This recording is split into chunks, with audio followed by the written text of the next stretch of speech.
Because they pick back up while you're all now starting out on this journey with a couple of people in awe. You've got, as mentioned, a pair of children who are staring at Nestri in interest, where she got the 9 on the perception, looking at these townspeople jumping onto the wagons with you as you make it off in the middle of the night. Deacon at the front, with a 23 on stealth, has gone completely unnoticed except by one small child called Ezekiel, who's going to just have a fun time in this campaign, that kid. Actually, you know what? There's the Dungeon Master, that one kid. They watching. Why not? God, no, not really, though. Could you imagine? Nobody needs that kind of pressure. And listening in on the crowd with a 12 and a 23 in sequence, you'd be hearing people talking about this great trip, starting anew as though you've got families and standard people and merchants. These are all desolate people in a desolate world. That 23 perception, you know crossing the wastes is going to be dangerous and somewhat suicidal almost, which is why you all come in. You're the only people brave enough to guard them. Just the 4 of you. And a group of civilians, essentially. Though, front seat to you, the half-orc son. He's going to be sitting in the front with Deacon. Just giving a nod to you, the I will help to protect all of this. And that's pretty much the info you've found out, is you've made it out in the middle of the night. And I'm going to click the clock over. I'm going to make it about 7 in the morning. Slightly thereafter, so you get your rests, you get your features and abilities as they are.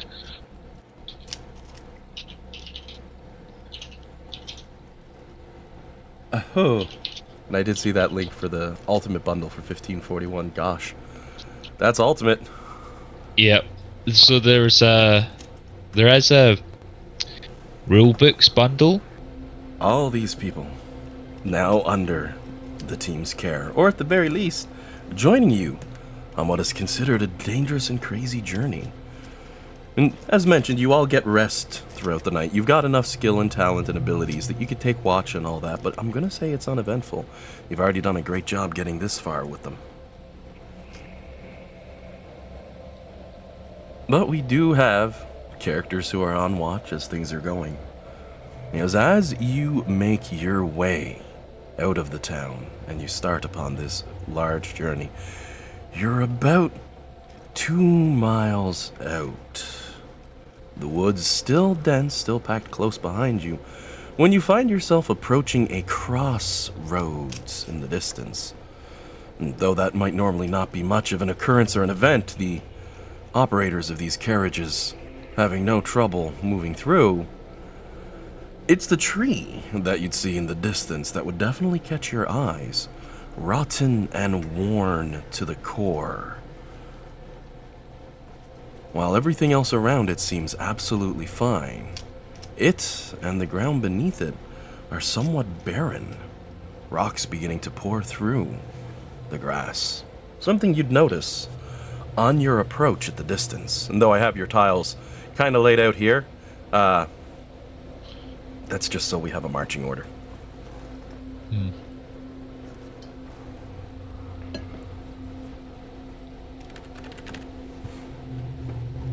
And of course, the person who's driving the horses are going to look towards Deacon, since you're in the front. They're just going to give you the nod, kind of point that like, hey, should we go check that out or be concerned about that? What do you think? That is definitely concerning. I'll go have a quick look out, make sure there isn't anything untoward that might come out. This carriage driver, they're extra.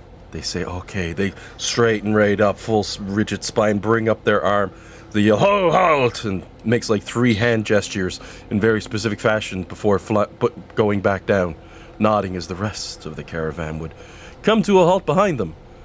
And if he can look back, or if any of the other team members looked, because you're on some of them, most of the other drivers would just be peering over like, what did he say? Oh, we're stopping. Okay. Did he insult me? I don't think. I don't know. They don't have the same skill and talent as the one on the front, but that's why they're the front driver.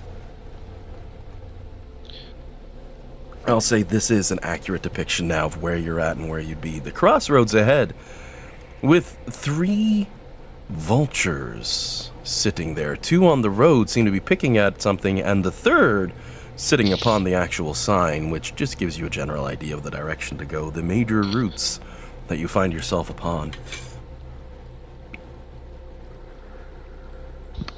Alright, Deacon will exit his carriage, and which direction is the tree? Is it the one, like, to the right of the... that one, yeah. That big old ugly beast.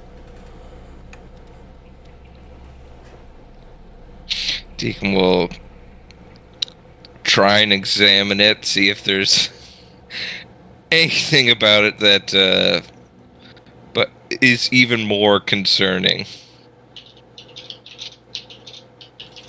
The tree itself is absolutely rotten and completely dead. There isn't anything standing out special about it, but you're not sure as to why it would have died at a glance. It almost appears to have just died. I wonder if there's some kind of blight, tree disease, or maybe there's a monster or something that does this. That's what I was concerned about, because with this kind of risky path we're taking, I'd want to make sure that there's nothing coming after us, besides the orcs. Yeah.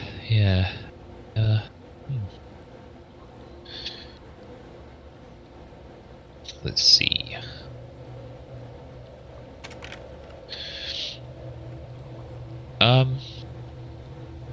So you said the tree appears to looks rotten at the bottom? Yep. Beginning to rot out. The rest of it up and dead, but the roots as they go into the ground already rotted.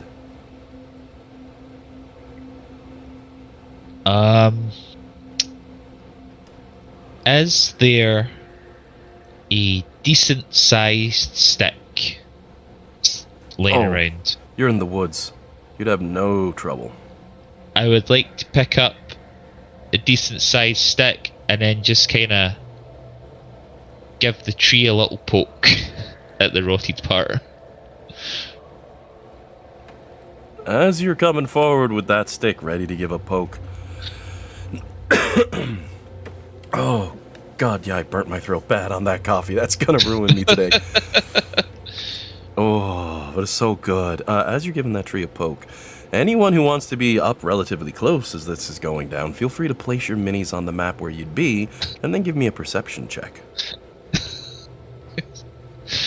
Oh, my characters never change. Can I throw a rock at it? Can I poke it with a stick? This forms the basis of all investigation.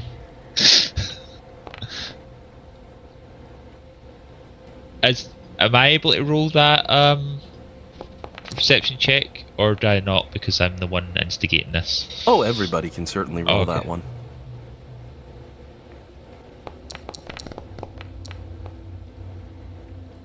Okay.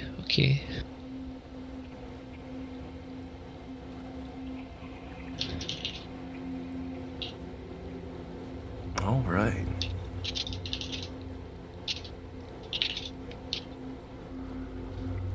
As you find yourself leaning forward to give the tree a poke with the stick, you notice that it begins to ripple. Everyone notices this off the get-go. Except oddly Phoenix, but the other 3 party members have passed, so maybe it's Nestry just leaning over tapping on the arm. No, over there. And he goes, what? Because he was maybe petting the horse. I don't know. Can I do a quick detect magic? Do I have time? Oh, this is happening Things are going south very, very quickly as the tree begins to ripple. You'd probably be bringing up the hands. You might be pulling the, you know what, I'm going to go full Doctor Strange. Put those hand symbols up, you're waving them over the third moon of a Galaxian spell. You'd get like halfway through the spell when you'd stop yourself because, well, things are happening. But, you know, thematically, I'm having fun with that because I actually appreciate going with that, because any other time I'd be saying, yes, you can. But there's a creature coming from that tree.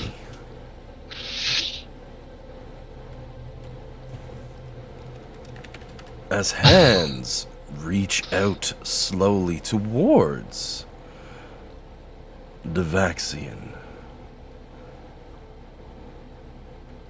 And I'm still kind of working on adjusting to how some of the things go.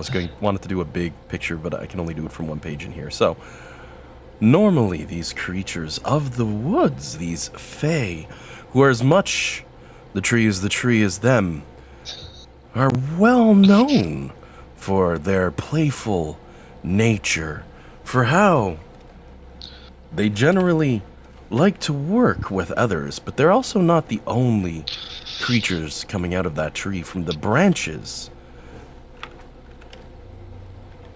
Think her name's Triss? I like that. I'm gonna have to use it now.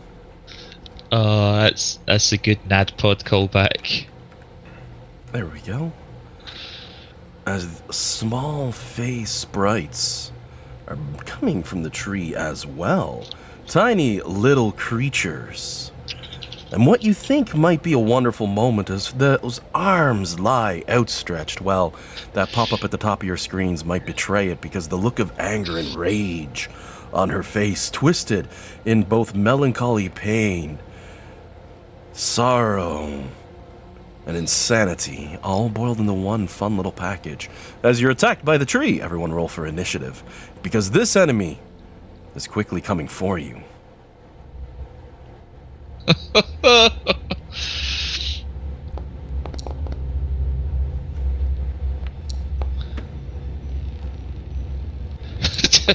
Not only that, those little sprites, which normally carry a red, or a nice, beautiful glow, instead are bright red, twisted, torn beyond their natural nature.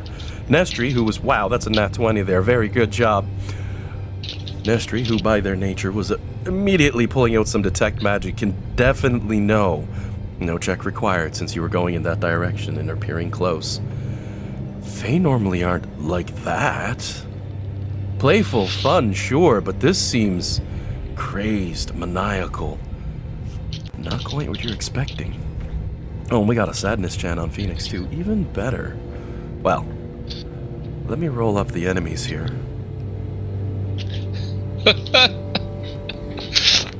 I could just imagining the childlike kind of curiosity disappearing from Devaxian's face as he's still holding the stick out. They're like smacking the stick away as they rush in on you, but then with that beautiful natural 20, Phoenix is up first. Yeah, I can't do nothing. Sadness Champ banned me. I saw that, but I'm the ultimate authority, so she can, you know. I allow you to return. It only costs you 1 hero point. Oh goodness.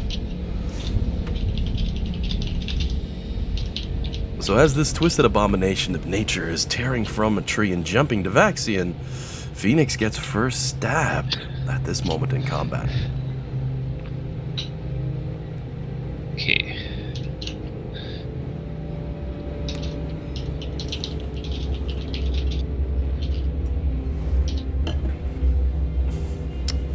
And now I did say you did have that half-orc sitting on there as Deacon's probably jumping into action. You'd be looking back and they're looking towards you. They don't have boots on. They're only wearing a pair of pants. They're looking back and forth like, I'm not ready for combat.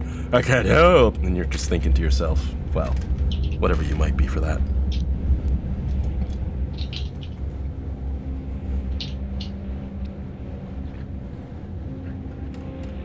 And I'm going to go ahead and clear this chat log as we get started for the fight.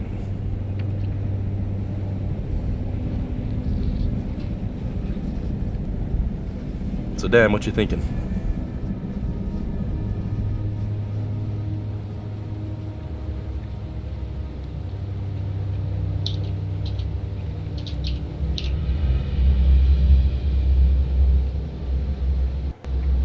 You ain't got yourself on mute, do you?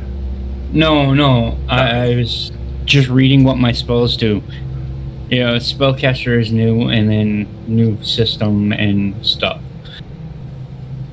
Yep. And there's a lot of littles, so it gets a little wonky off the get-go. So, Alan. Yep. Just to keep myself honest, I wouldn't have had the weapon out.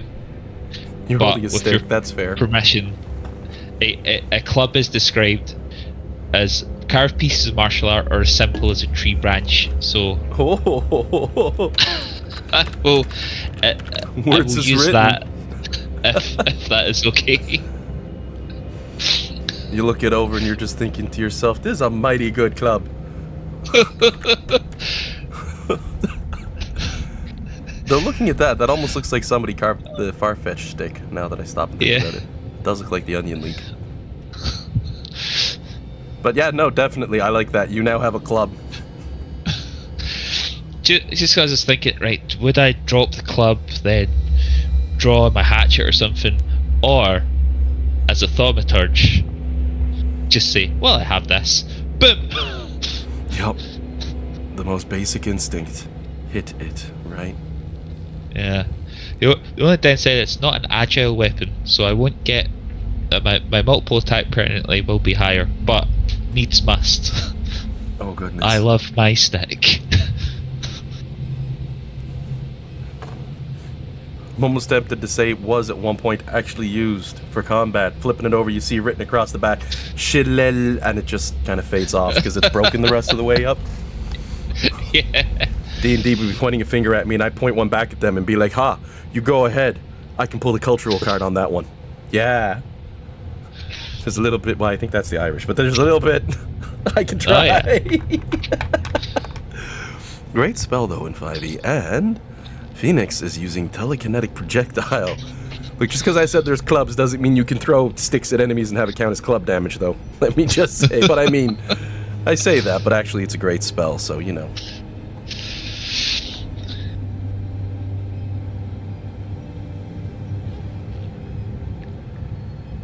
So, that, oh, fudge. Oh no. That's a 1, unfortunately. Not 1. Oh, goodness.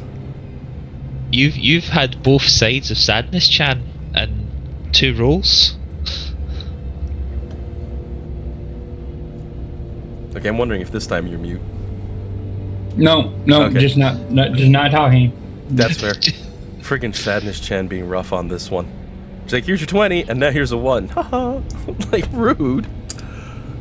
That being said, your shot... Dan likes to keep us guessing. He's a man of mystery, and he loves to leave us in suspense. 100%. Oh, yes. Well, That's it for me. But I will point out, just for the purpose of thematics, I am in human form, not kitsune form. alrighty. Which, actually, that how much does that take for your actions? Is that only 2? Yeah, that was 2. Cast time 2. Oh, yeah, I see it. So you still got 1 left if you got something up your sleeves.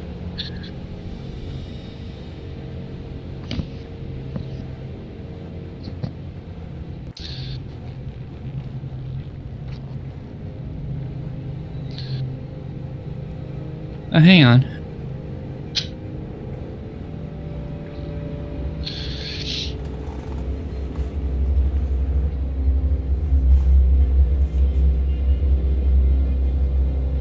No, I'm just gonna go with that. Alright. And as your turn comes to an end, we have a sprite up next, floating through the air as they hold out their hands with a mighty screech, releasing a spark of luminous energy, but not 1, but 3 separate immediate blasts at the party. You're thinking, is that some sort of super spam attack? No, just 3 in a row. So I'm going to start with the Vaxian and work my way then to Phoenix and to Nestri for those 3 shots that I'm making here, since you're clustered together. The first one, that's just a regular strike against the Vaxian. That's against an armor class 18. Yep. That's a hit, as this luminous spark blasts your character for 2 points of fire damage. And I'll go ahead and apply that on there. As for Phoenix, sitting on a 15 armor class, Yep. that's also a hit against your character for 3 points of fire damage. And the third spark that flies through the air with not nearly the same degree of accuracy. Yeah, no, that's a miss. That third hit is never a hit. It's always, if you're doing that, it's like, well, why not? I have it available. Maybe I'll roll 20. But, more importantly, Deacon's turn up next. Well, seeing what's going on, Deacon will kind of move in closer. Oh. It's You broke it. you press, Let me just- if you press escape, you should be able to. Hit spacebar for a second, actually. You may have been it may have locked you on measurement by mistake. We'll get you back in. Yeah, I had to reload. Oh, I haven't reloaded since you switched computers. Do I need to do that? I probably do, don't I? No. No, you it's should- all online now. That's the best okay. thing about the Forge. It hosts it. I just log in just like everybody else.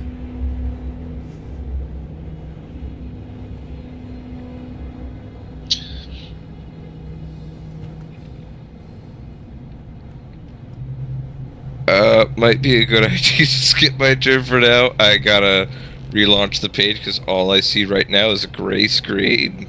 That's fair. I'll wedge you in then, because I have 3 enemies who are attacking. So we'll just run them through the same way. We've got another sprite making shots. And it's going to make the same spray. This one's going to go for Devaxian and then Deacon and then Phoenix in that order. And Dean's saying, why me? And I say, because you poke them with a stick. Oh no! I know why. No worries there. Well, a whiff on the first shot, second, and the third. All 3 are misses with that creature, but you're probably more concerned about the twisted dryad standing in front of you. It's definitely been on my mind. Yep. Horrifying monstrosity of a shadow of what they might have once been. I'm actually going to use a different picture from the book, one much more elemental in nature and much more insidious looking. But it is nice to have a nice token for a dryad, as she moves in against your character.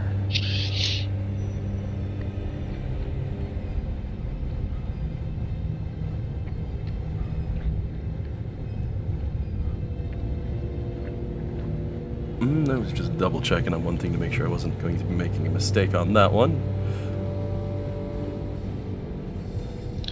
I'm back in. Welcome back. So scratch that then. It's your turn. Because I was about to have the big bad cause some troubles, but... Alright, so I'm just gonna move up and do some slashies against the big bad. Alrighty. 27, certainly a hit for the first one.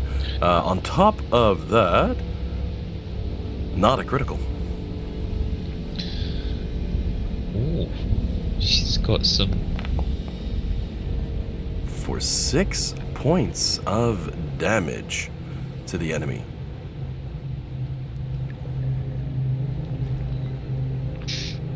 And seeing as how we're all kind of in a bit of a tight spot, I think I will, for my last action, raise my shield.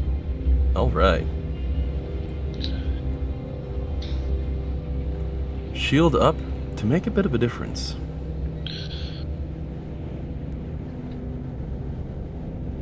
As we roll over to the monstrous turn before you. And they're going to do exactly what Deacon is doing. Or, sorry, not Deacon, Devaxian is doing. I even had my mouse over the token seeing the words and I said Deacon. You know how it is. Sometimes the brain slips. But, bringing an arm up, it transforms into that of a limb of a mighty tree. Much heavier, much thicker, much more bludgeoning by nature.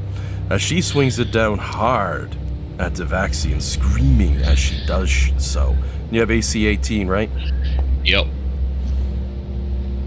Well, she not only tears through your defenses, but downright cuts them down and manages to pull a critical success against you. Ow. As you take 14 points of damage from that hit, but she's not done swinging, screaming again as she makes a second swing with her mighty branch arm. Your armor class holding up, as it would seem.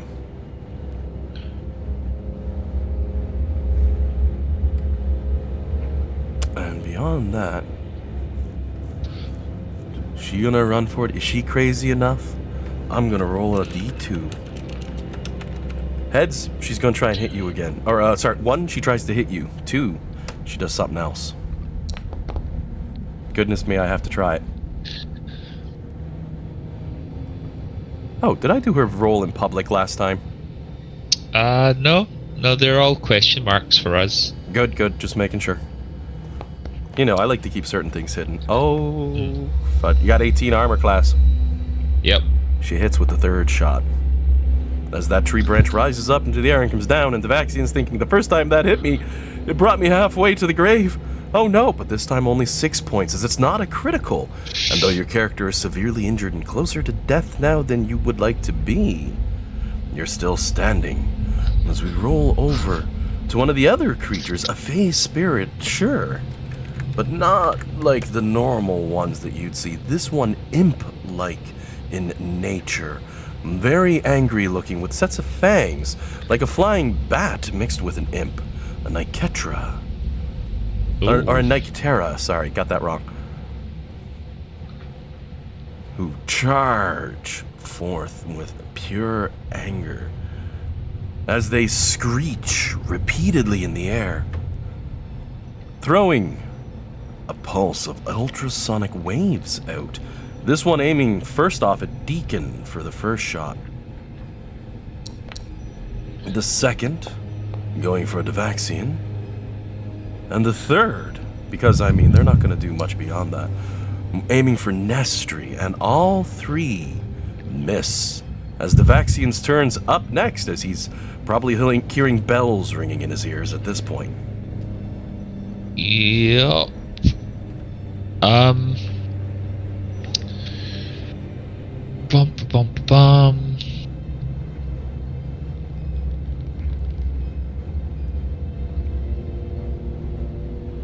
Yeah. Right.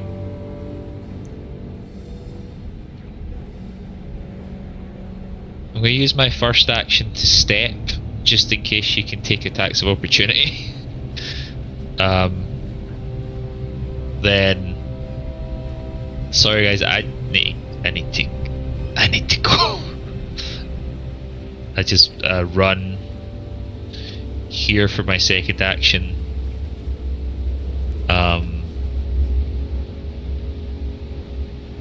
And then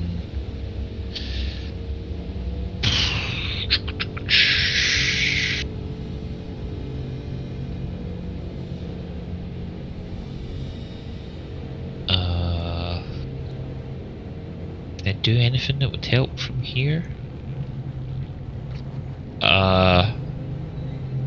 What does this do?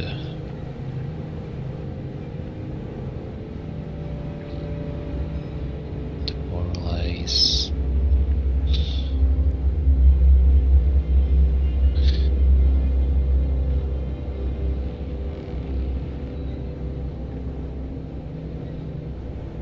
Wait, I might have moved too far away. Yeah, oh, I'm too far away from that. One too many steps. Yep. I was going to do an intimidating glare, but I'm too far away.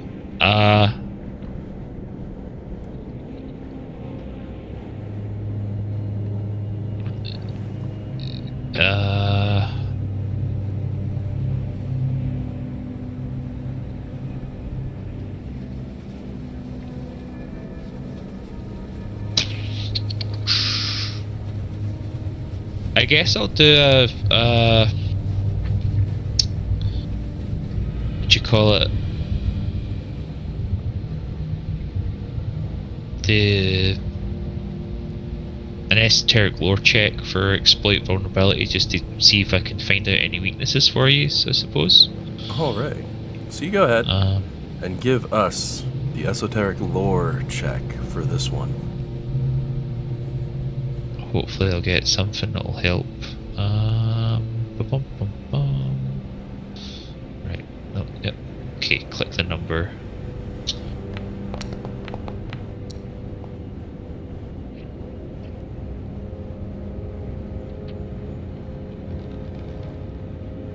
With a 24 on your esoteric lore as your character leans back, rubbing their chin. Though I'm almost tempted in combat to say if I could make that a secret check, but it would just mess your character up too badly. It relies on the knowledge. So, I'll never. But it would be fun sometimes against a big bad. You're like, I think this should work, but it doesn't. It heals them. That'd just be mean. But for a dryad from your knowledge of the creature type, with a 24, a single success. What do you get on just the success? Not a critical success.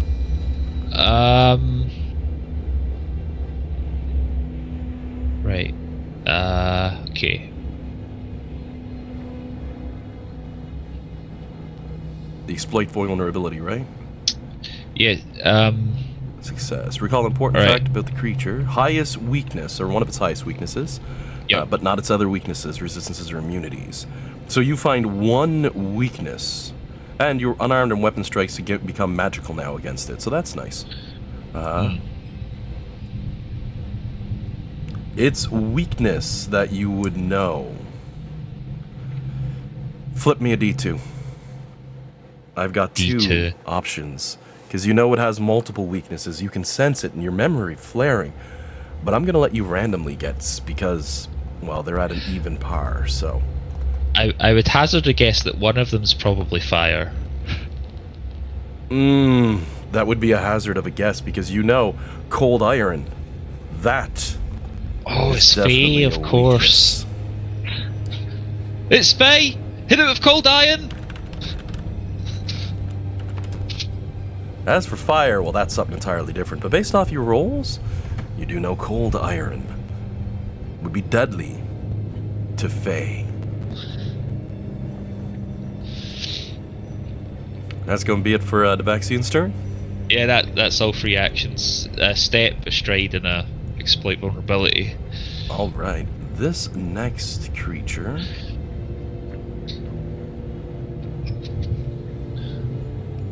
I just got to double check on something here.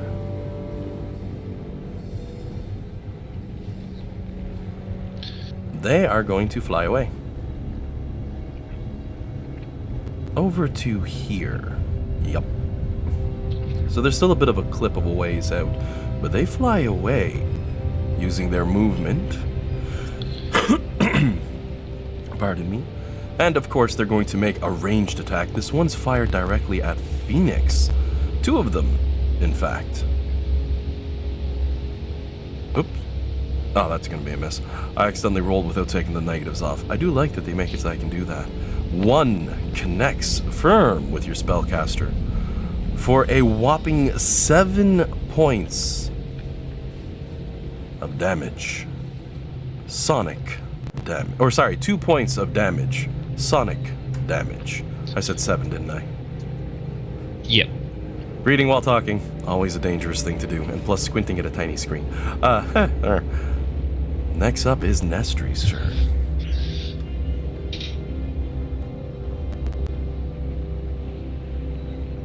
I don't know if I have cold iron, but I might have cold. Cold iron is a specific thing. Right. Yeah, we'd need to get like a weapon specially made or find one, I think, to trigger that. It's like learning wolves are susceptible to silver, you know? I'm just gonna take a couple steps back, and I'll use my last 2 actions to do a spell strike. I'll just use fire. Alright.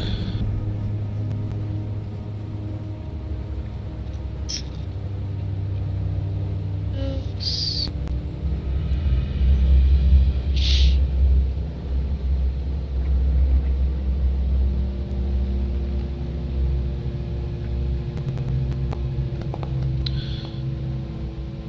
17 hit? is a miss, as the bow staff strike is dodged by this dryad, who spins dutifully through the air.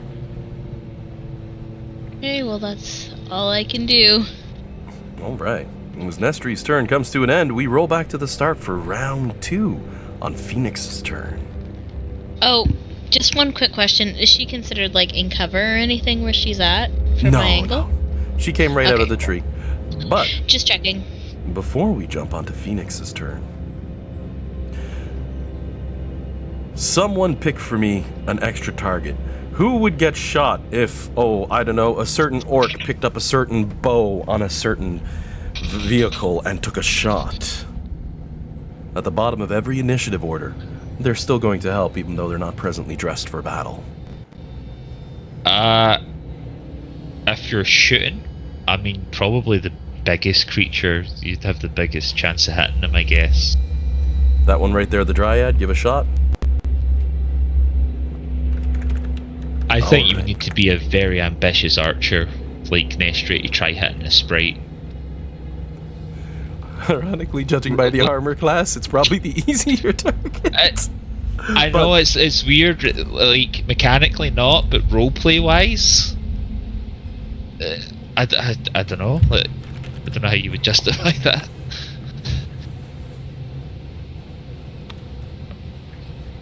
Alright, and let me just peek.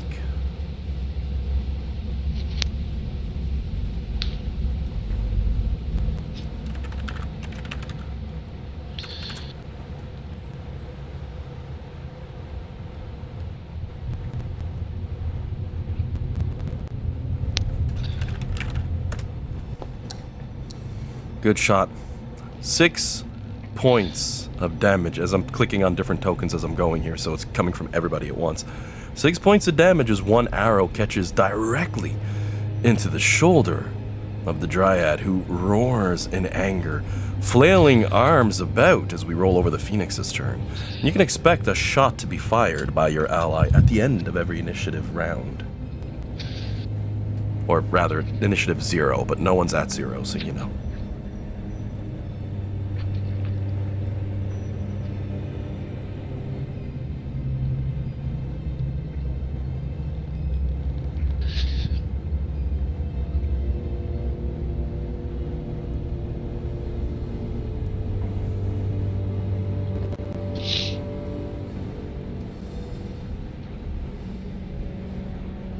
I'm going to do a bit of support.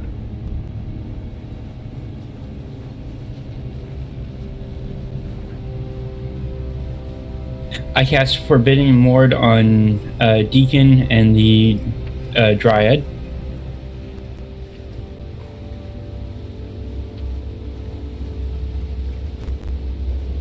So +1 to AC against the Dryad, and if it forces you to do saving throws, you get +1.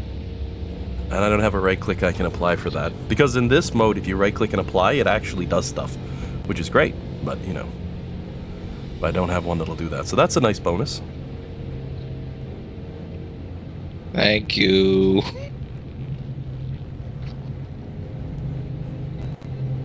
And anything else for Phoenix's turn? A Force Bolt.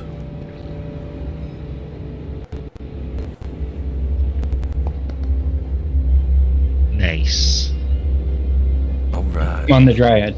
Maxed out for 5 points of damage, leaving the Dryad looking injured and angry.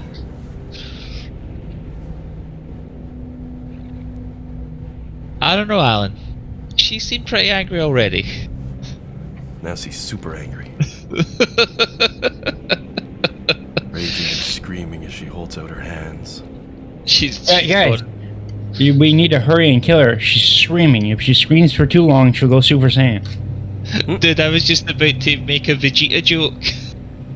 And this is to go even further beyond.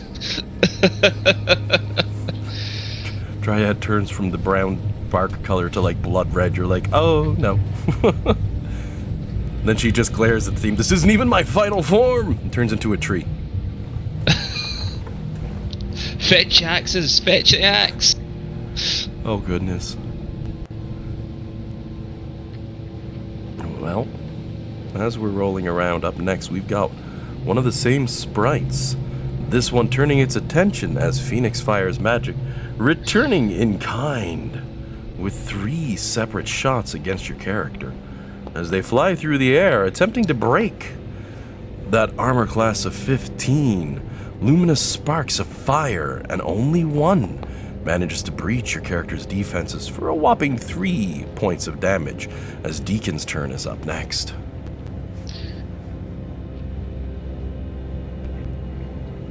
Deacon's going to keep on keeping on and just whack at her. At that lovely little lady in front of me. Oh, wonderful. You let it fly.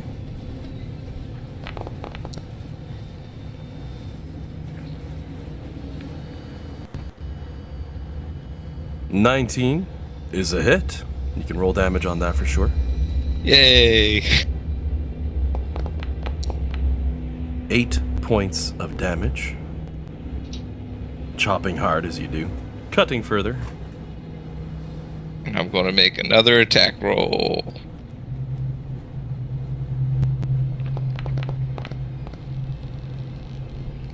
For 10 further points of damage against the Dryad.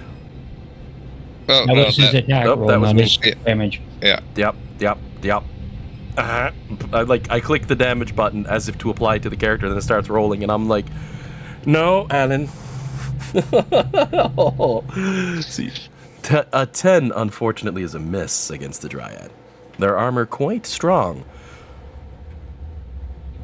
Alright, well, for his last action, I think Deacon would continue to be careful seeing all the damage that's been flying around and raise his shield. Alright, and as Deacon is raising that shield again to give themselves that bonus to defense, you can hear off to one of the side one of the sprites making some noise as they chitter and chatter, the one directly in front of you, and as you turn to look towards them, they hold up their hand and literally jolt your character with a mental blast. And since they're a sprite, I'm going to actually show the ability as they attempt to daze you, to cloud your mind, and basically cloud it with a mental jolt. You get damage equal to the spellcasting ability modifier from them, and you must now attempt a basic will save. If you critically fail, you're stunned. God damn.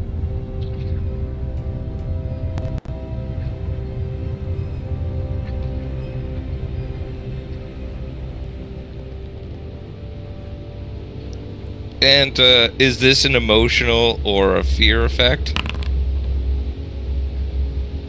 It's an enchantment and it's a mental effect, but it's just to stun you essentially. Alright, just want to check. That's a DC 16 will save. Ha! Nat 20. You got nothing to worry about. You still take that 2 points of damage. You're just holding up the shield as it's staring at you, trying to say some weird stuff, but you're like, I don't speak, weirdo, and hold the shield up. And I'm saying that because, I mean, they're not even talking their proper language anymore. But you Nat 20, you just shrug that one off like a boss. And you know? Oh yeah, that's right, I forgot I speak Sylvan. Yep. They just sound funky as they're trying to speak. The words broken, whatever hollow voice, long since gone. But they still have an action left and they curse at you as they try to make a shot. Hey, there we go. It's not a lot of damage against AC 19 with your shield up. AC 21. Oh, 21. Still a hit, thankfully for me. I get to do all of 3 damage. Dang it. Why'd I say thankfully for 3 damage? Actually, because I have shield block, I can reduce that damage by my shield's hardness, which is 5. Ah, so you take no damage.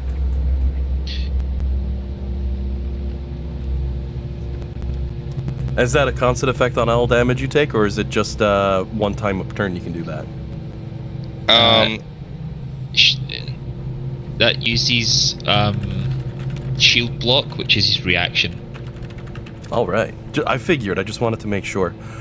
So you block off all the damage done, leaving your character almost unscathed. As you're probably thinking to yourself, all right, I did well. But that sprite's going to end its turn by shifting to the space directly behind you, as we roll over to the Dryad next, who's turning with a look of utter rage in their eyes.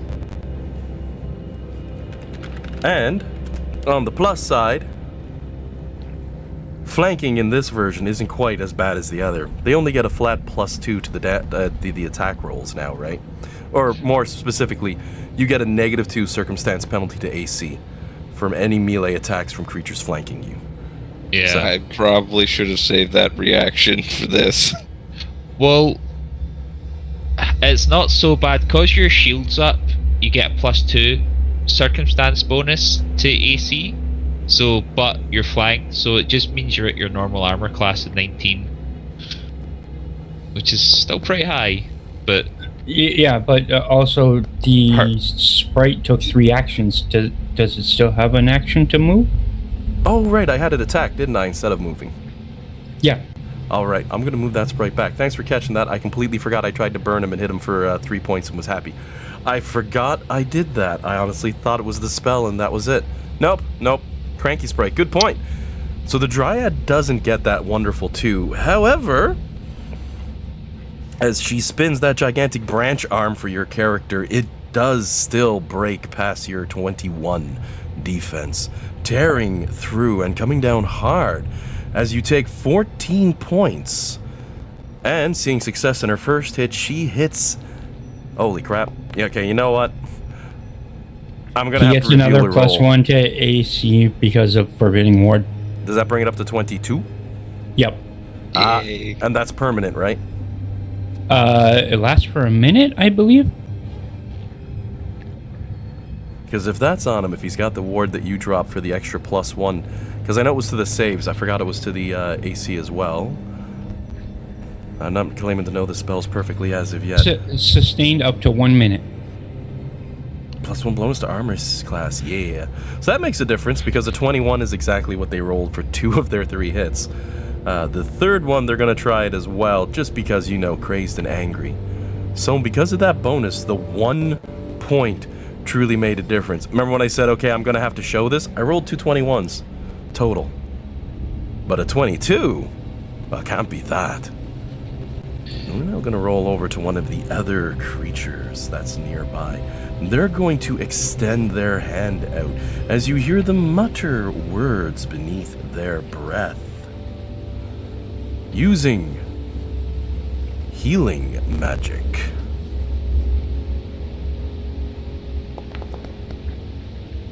As you see the light surrounding the Dryad, bringing back a fair number of their health as their body stitches itself together.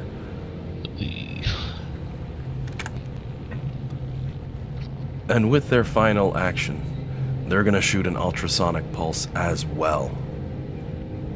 Because they're not smart enough to rush in to block you up. But they are going to try and hit against the 22 armor class. The 22 only counts for the Dryad. It's The one a 21 enemy. against anyone Yep. else. 4 points of damage to Deacon. So that's a lot better than almost all your health. Holy crap. Devaxian's turn now. okay, I think I can help a little. I'm gonna stride to this corner, hide behind the cart. Use one action to pull out my light hammer.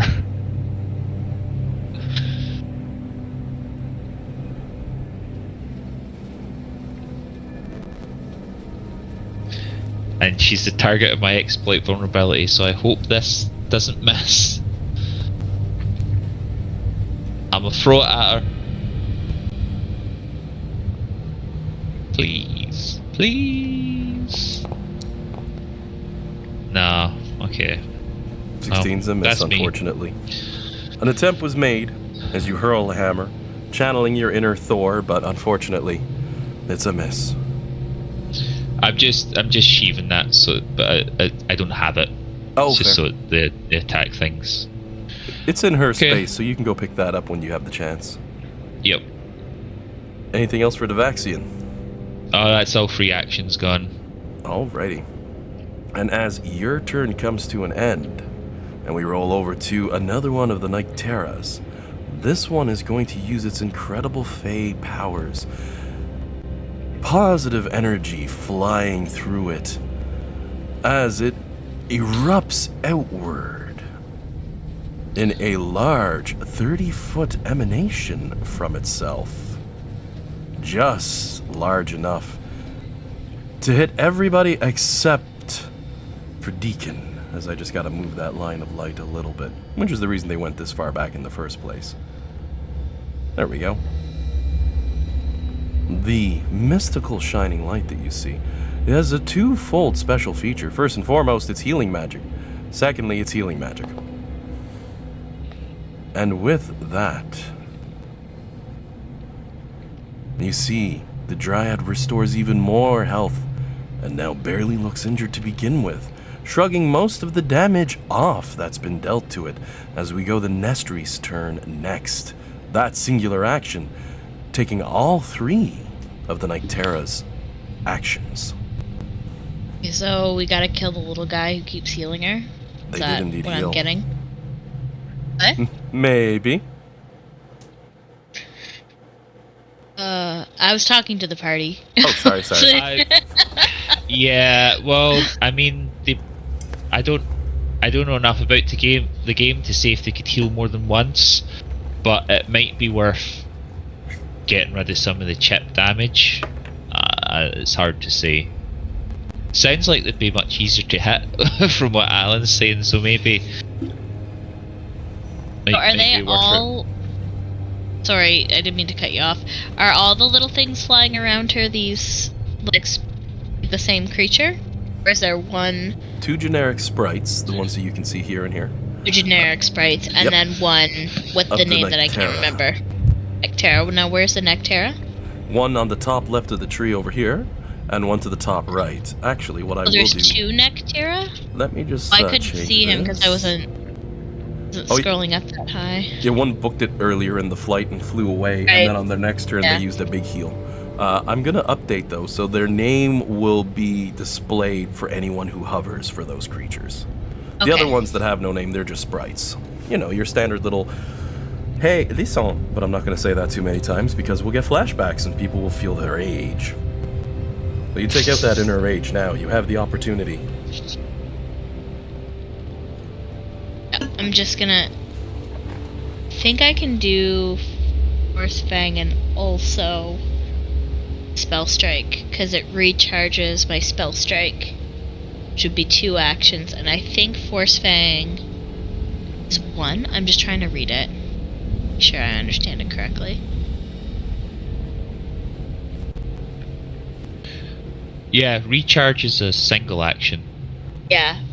So I think, if I understand correctly, and forgive me if I'm not, but I think I can use Force Fang, which is a guaranteed hit, because I have the focus, and then I can also use a Spell Strike. No deduction, or maybe -5?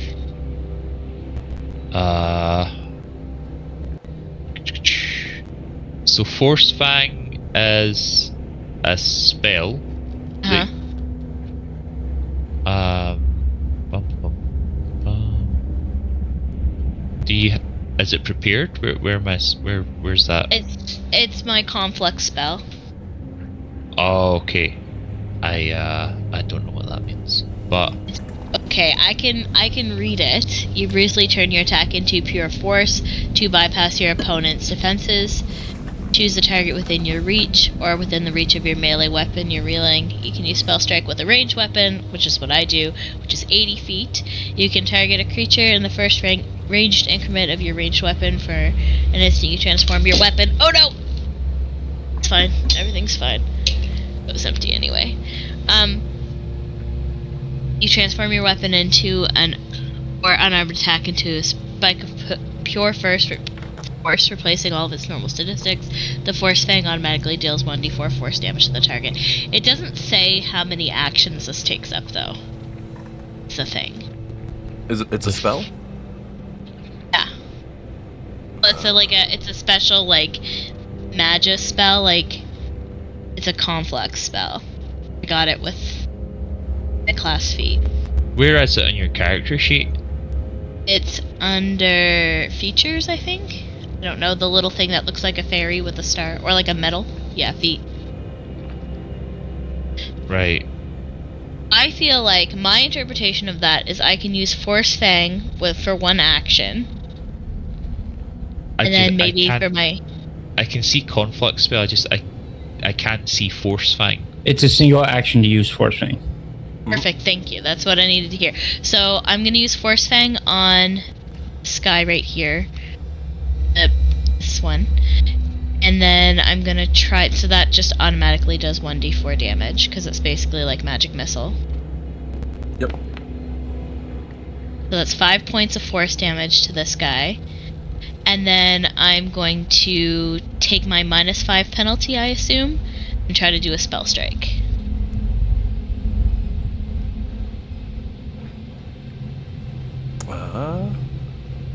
Is there a penalty? Because you haven't actually made an attack, because you just cast a spell.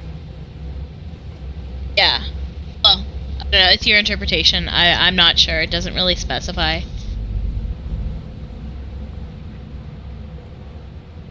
It has a whole bunch of funky words in there, but at the end of the day, you're using a spell that has an action. It doesn't say to make an attack. So I don't think that actually falls into the characteristics of the continuing decrease. I might be wrong. Okay. I'm gonna go ahead and roll a +8 then. We can look into it later, maybe.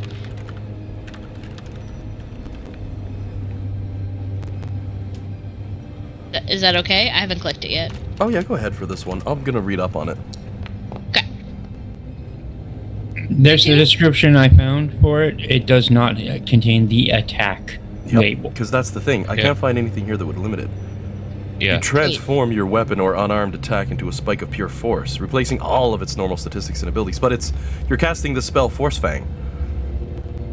So as near as I can tell, you're just a spell at that point, and being a single point. But you've got to spend the what is it? Your class feature focus you just point. meant. Yep, you're burning a focus point. So that's a good balance to make it a single one of cast. That's 4 points to the one in the back of force. No, it's +1, so it's 5. Oh, 5. 5 points of damage. It's basically like one magic missile. And it looks devastated by the shot, badly injured from the one. Cool. I'm gonna use Spell Strike. Alright. 22. Does 22 hit? Yep.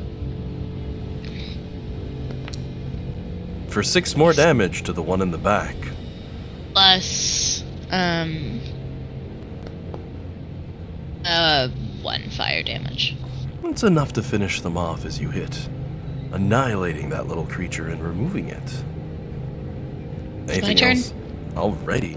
As Nestri's turn comes to an end, well, you've got a volley of arrows being launched by your friend on the cart. That first one, even with the minuses of firing it in close range, they do manage to make a hit as they throw up an arm in cheer, pinging it for 7 points of damage. The orc again getting the arrows and stuff ready, muttering something about great sword and boots and chainmail and as we go the Phoenix's turn next. You've also noticed the people on the carts have run to the other side, families clustering together and moving away from this.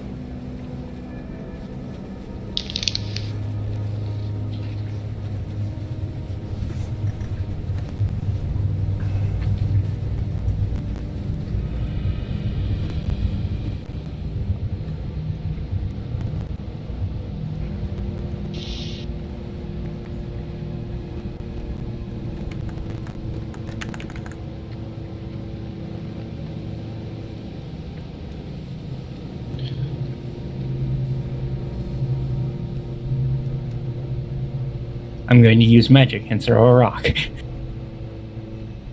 Nice. But I'm going to use my reach spell ability to give it a longer range and hit the guy in the back. Oh, the one out by the pool? Yep. Yeah.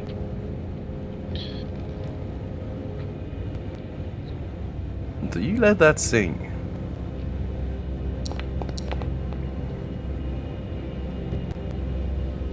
Well, that's a hit. Yup. They might be quick and they might be fast, but a dirty 20, that's definitely a hit. As one of those telekinetic baubles flies and strikes for 7 massive points of damage, badly injuring the little bat-like creature.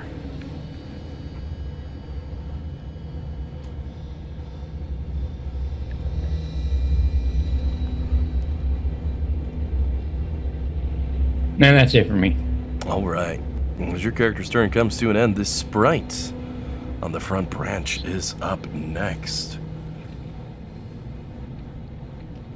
Now let me see here.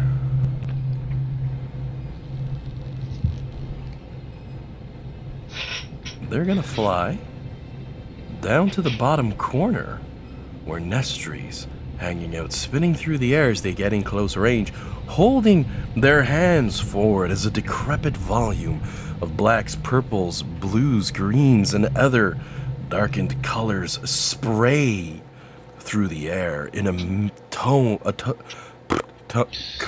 There we go. 5 times I tried to say cone and it kept saying tone. Apparently I'm tone deaf. As they drop. Oh. A 15-foot cone.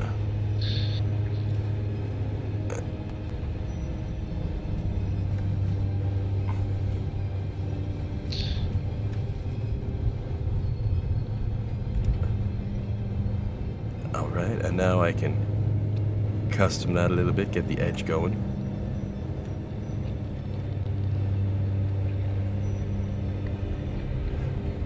That's not as smooth as I remember it being. Regardless, you see I'm trying to get the both of you. But I don't think I can, because there's exactly... Well, it's 15 feet from Nestry to there. So here's a question for the team that you all need to decide on going forward, and I always make it at the start, because you see me here. Okay, that's gonna... Ooh, that's a... Now, I could, have this creature have done something a little more smart, and, you know, be, like, back here trying to get both of you at the end of the cone, because that definitely would work if I played around with it enough. However, how do you want this to work? Foundry's got it built in that it will tell you what squares are covered. You can see the red marks, right? Mm-hmm. And by that rule, Phoenix is untouched by this attack. However, the rule we played previous, and this is entirely the team's option, if the line intersects your square, you're hit. So, you know, this, for example, would be a hit against 2 party members, or even this would be a hit against 2 party members because you're being hit by some of the effect. It's up to the team, and it's a permanent choice for the game. How would you like it to affect? Do you want it to be that if you're hit by the outside range of something you're hit, or those squares will determine who gets hit? I'm going to pause the recording while you make a vote on this. Again, as the team has agreed to go with lines going forward, this does mean both of you are being struck by the color spray attack. Which means I'm going to need will savings throws from both of you.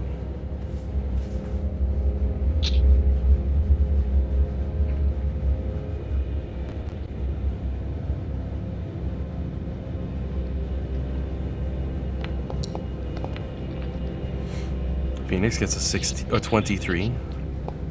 So you're only dazzled. Nestry gets a 16 and is also only dazzled on success for this one. Your eyes are overstimulated. If vision is your only precise sense, all creatures and objects are concealed from you. So since you don't have blind sense or anything like that. So, you know, you can still be observed, but they're a tougher target to hit. The creature that you're concealed from, So for you making these attacks, they must succeed at a flat check at a DC 5 when targeting them. And if you fail it, you automatically miss. So you gotta roll an extra D20 and get a 5 or better on a flat check. Which isn't too bad, but that's a less than 25% chance of missing. So keep that in mind as you've been hit by that effect. I wonder if Dazed is one I can, or Dazzled is one I can do. It is! Even better. So long as it doesn't ruin your actual vision on your character.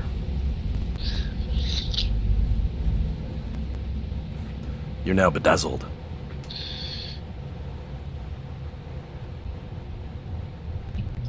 So, that's gonna be it for that sprite's turn, though, as we go to Deacon next. Deacon, upon seeing all the healing bullshit that's going on from the little guys, is going to try and slashy the guy within reach of him. Go for it. See what you can get on that.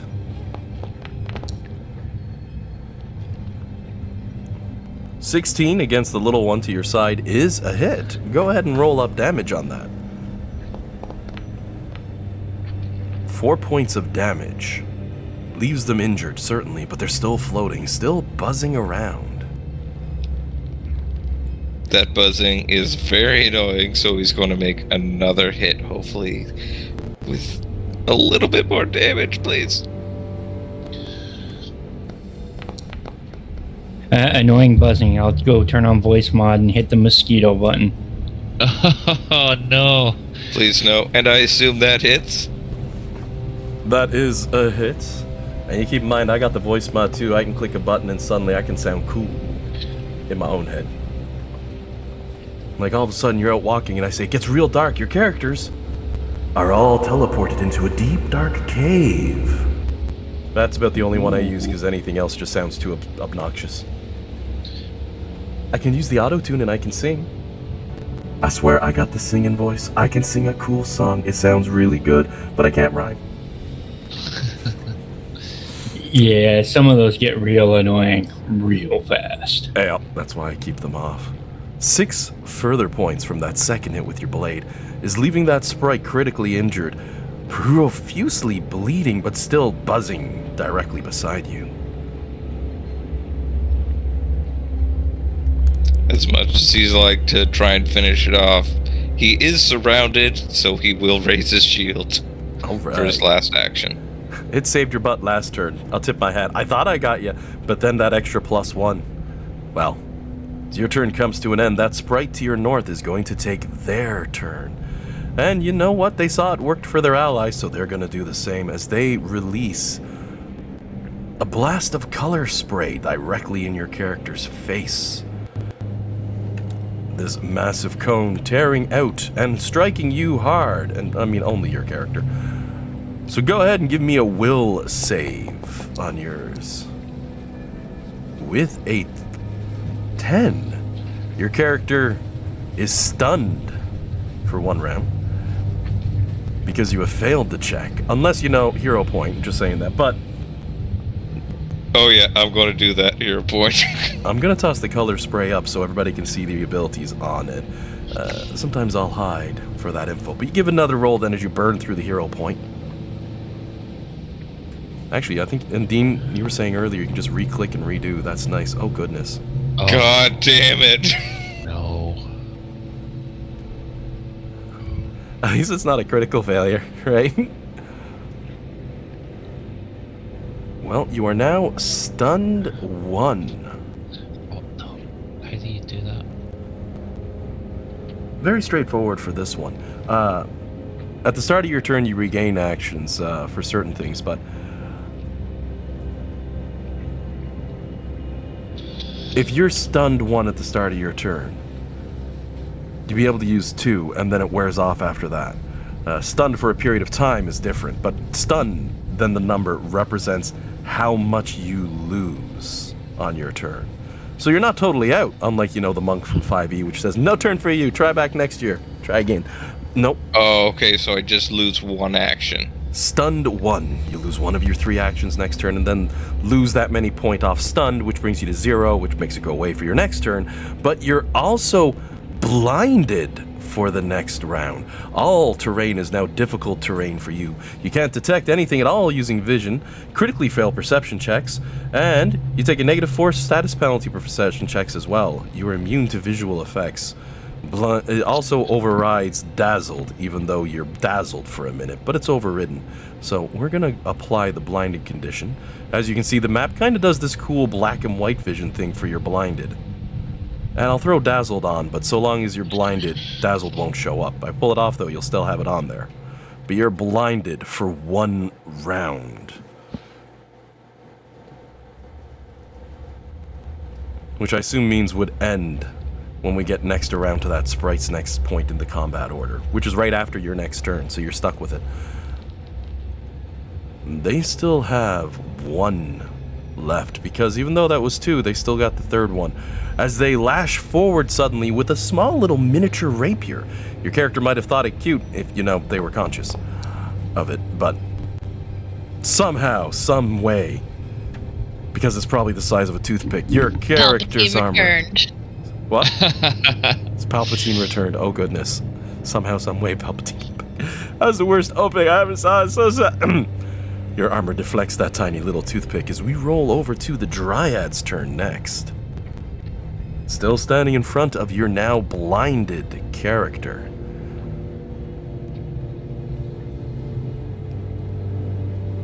The Dryad's going to make an attack. Again, slinging that mighty club of an arm at you. My goodness. That was a low dice roll. Swing number 2, even lower. So there's no way. Oh, that was close, but swing number 3 is also a miss. Okay. So even though you're blinded and your character's standing there like, shoot, what's going on? And they're clubbing you over and over. I'm just saying you're standing there as it's hitting your armor. Maybe your character's focusing their inner juggernaut, but next up, the Vaxian's turn. Okay. Yeah, he's blinded, so he started using Ultra Instinct. Oh, goodness.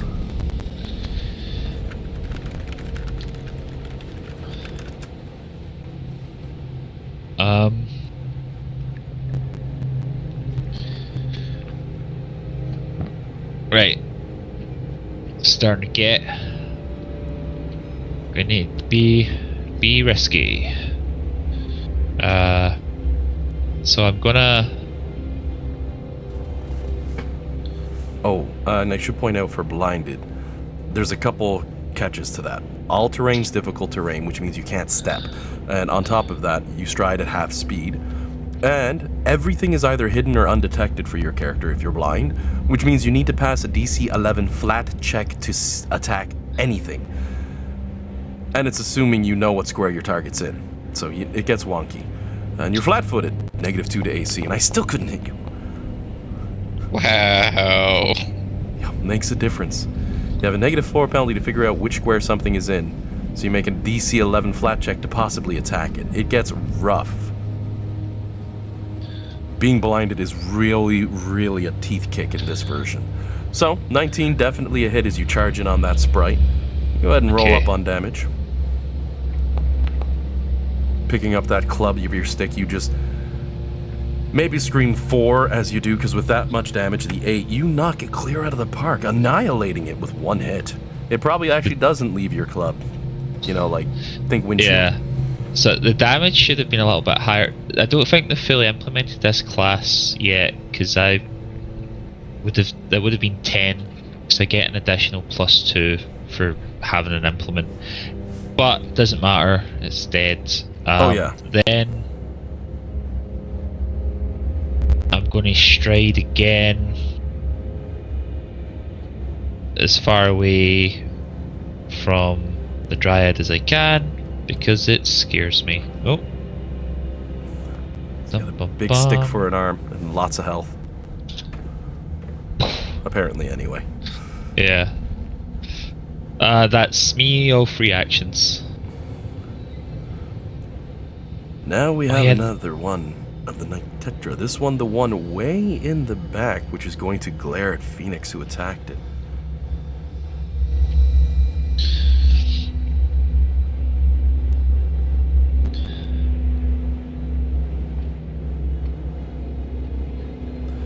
just had to double check features and abilities to make sure.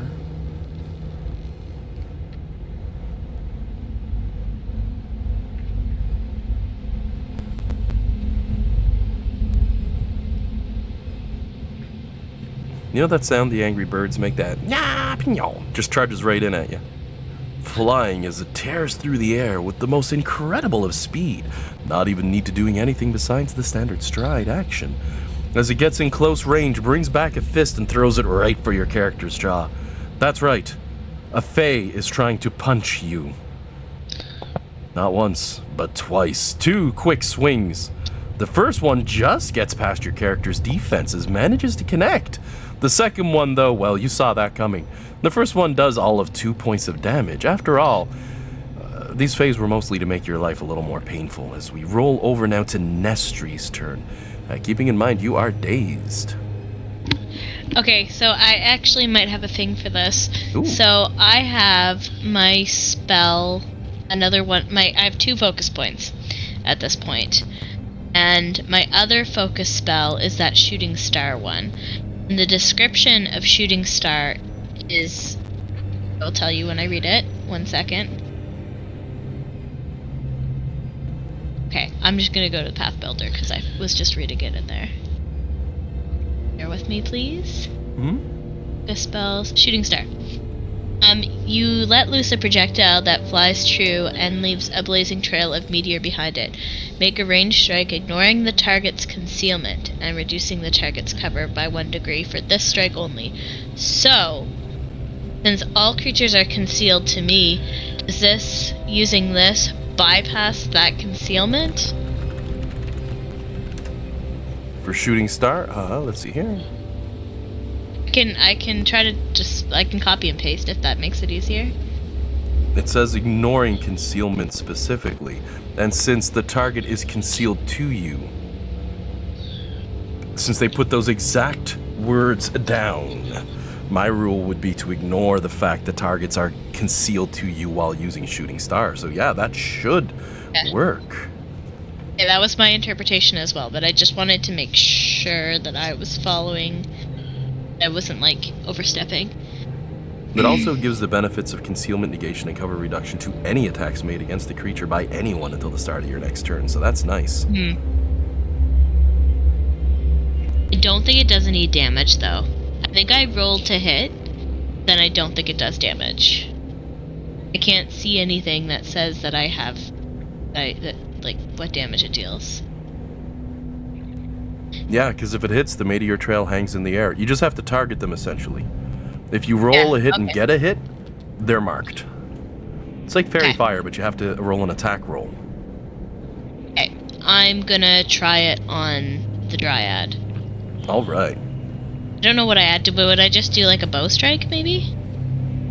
That's a ranged strike. So it'd be Is that ranged not what magic it said? strike. I'm not sure if the bow strike would have the same stats as a ranged magical strike. Make a range. It says make a Ranged range strike. strike. Never A mind. strike, yeah, that would be a weapon strike, unless there's a magic strike. Oh, it says I have no ammo. But I do. It's cool that it keeps track of your. So you shoot it with a magical arrow from your bow. And a 21 is a hit against their armor. I like that. That's a wonky way to use things around, but it's nice. As you have successfully marked the target. Okay, now I am gonna try to spell strike it again. Hopefully I will hit. Nice if I rolled that high again, but I have a feeling I'm not going to. I knew it. I'm gonna use a hero point. And I'm just going to use a small little purple coloration for this enemy, so that you know that they've been marked. I'm not sure if that's going to show in the light. Yeah, a little bit of a sparkle around them, just the smallest bit. A 6. But yeah? I did say I was gonna use a hero point. Yep. Dean, you said that you right click and to use a hero point? Yep. What do you right click on? Oh, the 16 itself, that exact dice number, and you'll get reroll using a hero point as one of the options. It should be like, yeah. I'm not. Yeah, I don't have my mouse hooked up. I'm just gonna roll again. It'll be a bit quicker. Fair. 20's a hit. 20! Yay! And let me just double check Arcane Cascade. 1 second. Oh, Arcane Cascade. After you wield magic, you can enter a special stance to make your attacks more effective. So would you consider the fact that I just cast a spell me wielding magic? Yeah. Okay, cool. So then this will do 1d6 plus a d4. I'll just stick with fire. And then it'll be +1 of Arcane Cascade. Oh, of course. So it'll be 6 points of damage to the Dryad. Alrighty. Let me just add the 1 extra on evenly as they're beginning now to look a fair bit injured. Limping along a bit from the party as they're holding hands out, scrabbling as they do. Anything else for Nestri's turn? No, that's literally everything I could do. Alright. Phoenix is up next.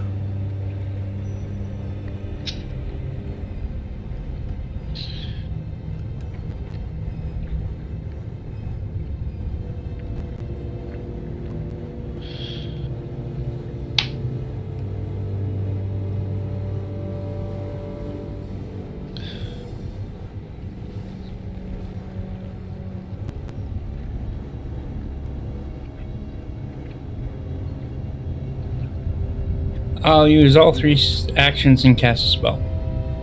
Ooh. You gonna bring the pain. Magic Missile.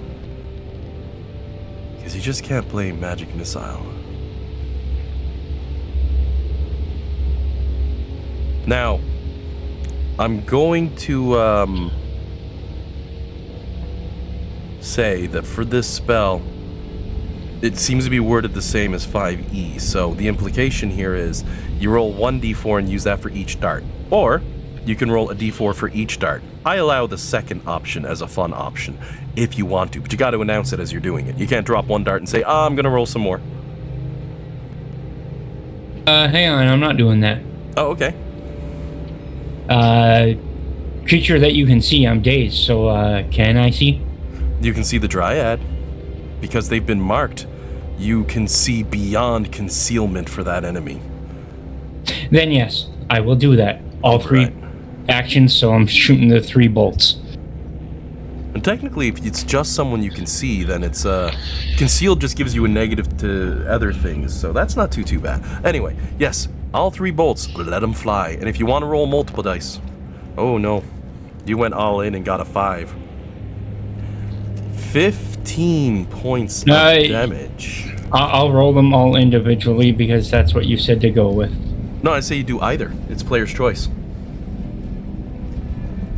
The rules imply you roll 1 dice and use that for all the missiles. But players have been rolling all the missile dice for years. That's how it works.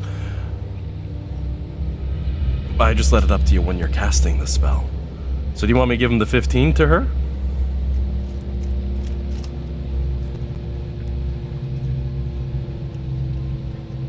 Yeah. Alright, so we'll toss 15 points of damage. So my general assumption for that spell is going to be as written. Unless you tell me you're going to roll multiple damage die, I'm assuming it's 1 for your magic missiles. All or nothing, as they say. You can go for the average once the spell gets higher, sure, but 15 points as you sledgehammer the Dryad, who's now looking badly injured.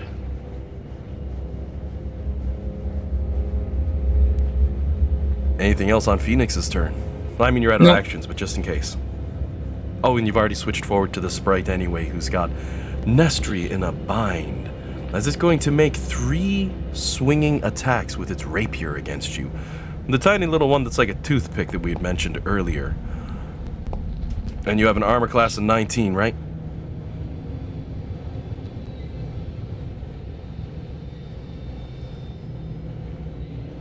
Well, that's 3 misses.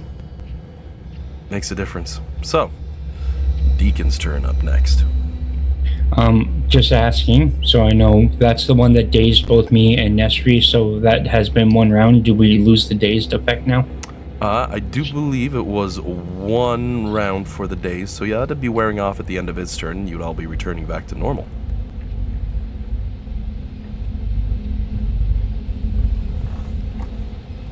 Okay, I can still see the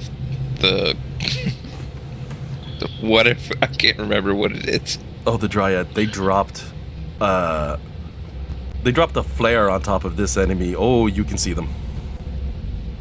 Alright, I'm gonna go all out because I assume they are looking pretty bad. They are looking pretty badly injured. If you hover over them, you'll get an estimate of their health above their head. It's Dark Souls Alright. style. Goes from like uninjured green all the way down to near death red and everything in between. The 24s definitely hit as you tear beyond their defenses. For 10 points of damage, critically injuring this Dryad as it's starting now to look very much like a broken tree. And I'm going to use my last action to attack. Alright. A 10, unfortunately, is a miss with that swing. God damn Oh, it. wait, actually, I'm sorry. I wasn't entirely fair to this thing. Now, for your first hit, let's see if that even hits. Give me a d20 roll, you gotta beat an 11, and then give me another one, you gotta beat a 5. Because you're blinded. No, wait, you'd already know where the enemy is, so that's gonna be a pass on the 5. So yes, that is a hit. They didn't move out of the space. So even swinging blindly, literally, you'd still hit. So that's good.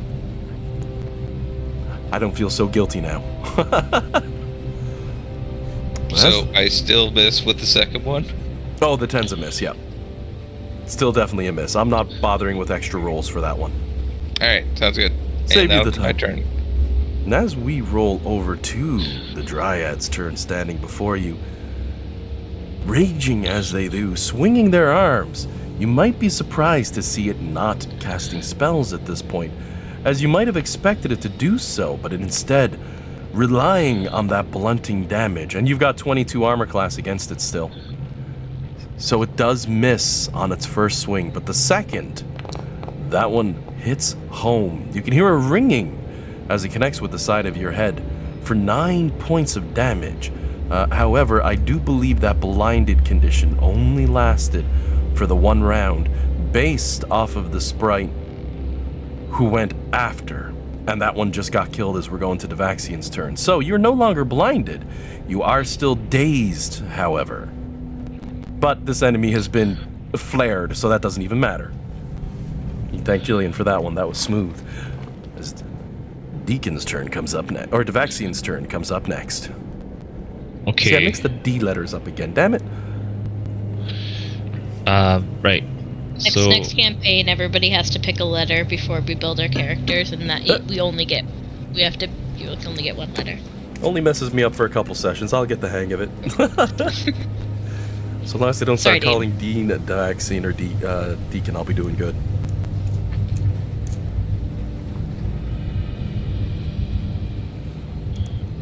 Right, so I'm gonna nip out here for 25 feet for my first stride. Duck, Then dodge, I'm dip, dive, and duck. gonna you know what, I've not had any luck hitting the Dryad, but I've been able to hit a pixie or a sprite or whatever they are so far, so let's try that again. Oh, all right. Though, if you have 30 feet of movement... Oh, wait, no, the enemies are... Well, no, that enemy's in the opposite corner. Because of the gap here, I'd let you go here to get that extra -2 on the enemy. You rolled a 25, so you just roll your damage.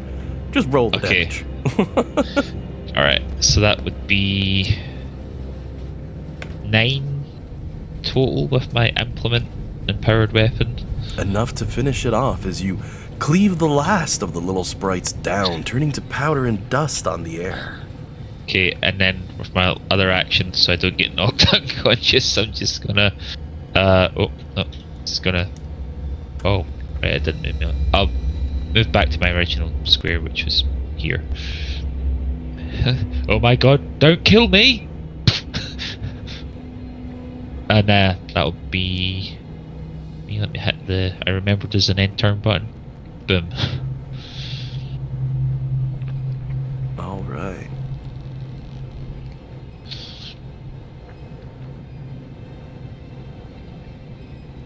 So, your turn comes to an end, and Nestri's turn comes up next. I just realized, should I have rolled at disadvantage with the last one because there was somebody within melee of me? Nope, no such thing in this version. Okay, cool. I'm gonna use my bow staff in a way you haven't seen me use it before. I'm just gonna take the bow part of it and just swing it around and try to hit the sprite behind me. Just a regular hit. Ooh, I don't know if 17's going to hit. 17 is a miss, unfortunately. Fair enough. You know what? I'll try it one more time. Who are you trying to hit? There's a little pixie right behind me. Okay.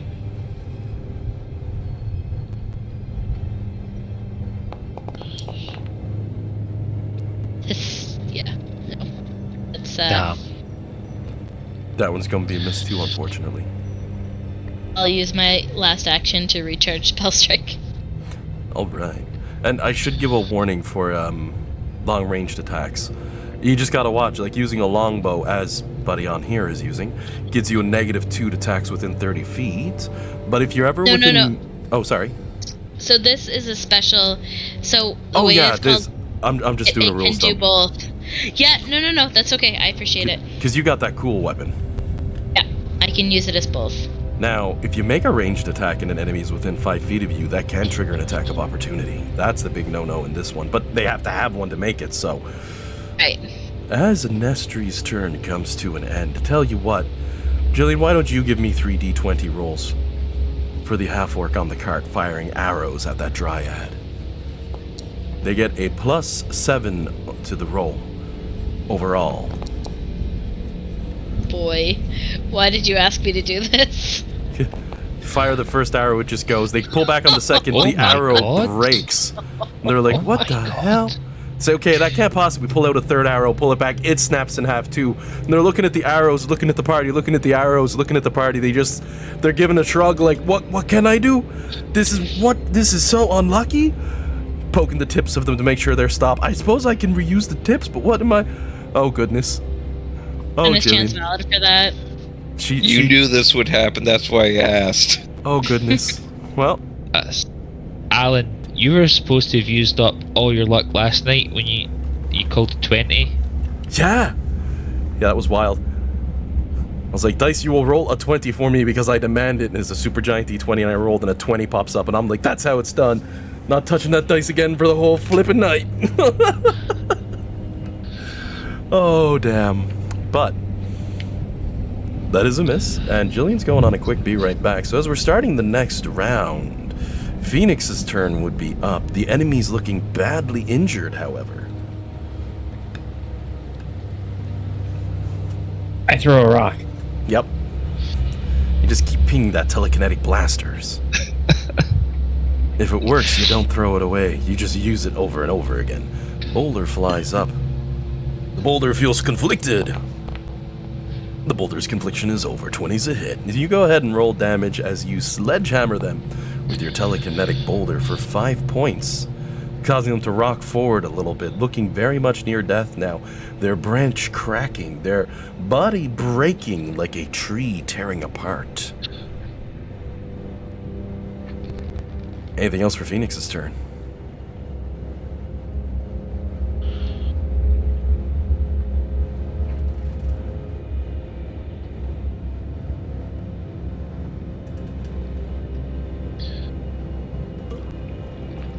No, I'm gonna say that's it. Alrighty. Up next, we've got the sprite's turn, as it's glaring at Nestri, and you guessed it, rapier attack time. 3 of them. The first one manages to break through her character's defenses for a hit. The second, not so much, and the third, even less, because that doesn't come as a surprise. Most enemies won't. As it hits her for a whopping 3 points of damage. For Deacon's turn up next as you stand toe-to-toe with the Dryad. No negatives either because, well, Nestri dropped a beacon on top of its head. Would his blinded or stunned condition have ended by now? Oh yeah, stunned word off because it was stun 1. Right. He takes the Yeah. 1 action off.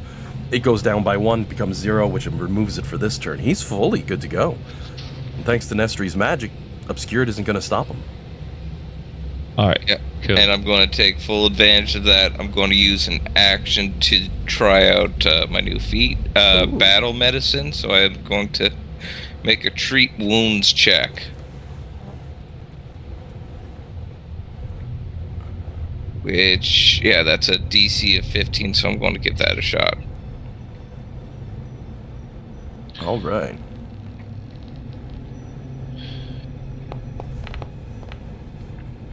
And I have a +4 to my medicine, so 16. That is a pass. You do get away with that. That's nice. Just a question. Do you need like a free hand to do that? In order to treat wounds, actually, on the note as I'm pulling it up and reading it, you have to be holding or wearing healer's tools. I do have a healer's kit with me. Because it says wearing it. So technically, they go real flexy on that for healer's tools. So you're good. Healer's tools, healer kit, same difference, right? He's got a little first aid pouch in his belt. Yep. He reaches down, grabs a band-aid, throws it on his arm, gives himself a quick heal. It's pretty sick. And treat wounds heals for quite a bit. It's 2d8. I think the limit comes that I think you can only do like treat wounds once every 10 minutes or an hour.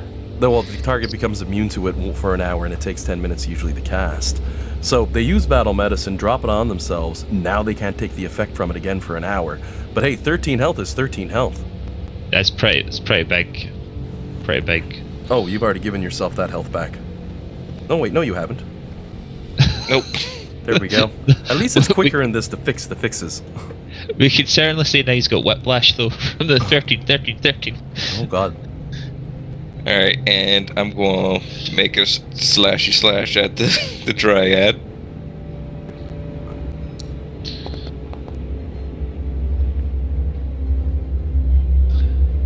Hey, I hit this time, I assuming.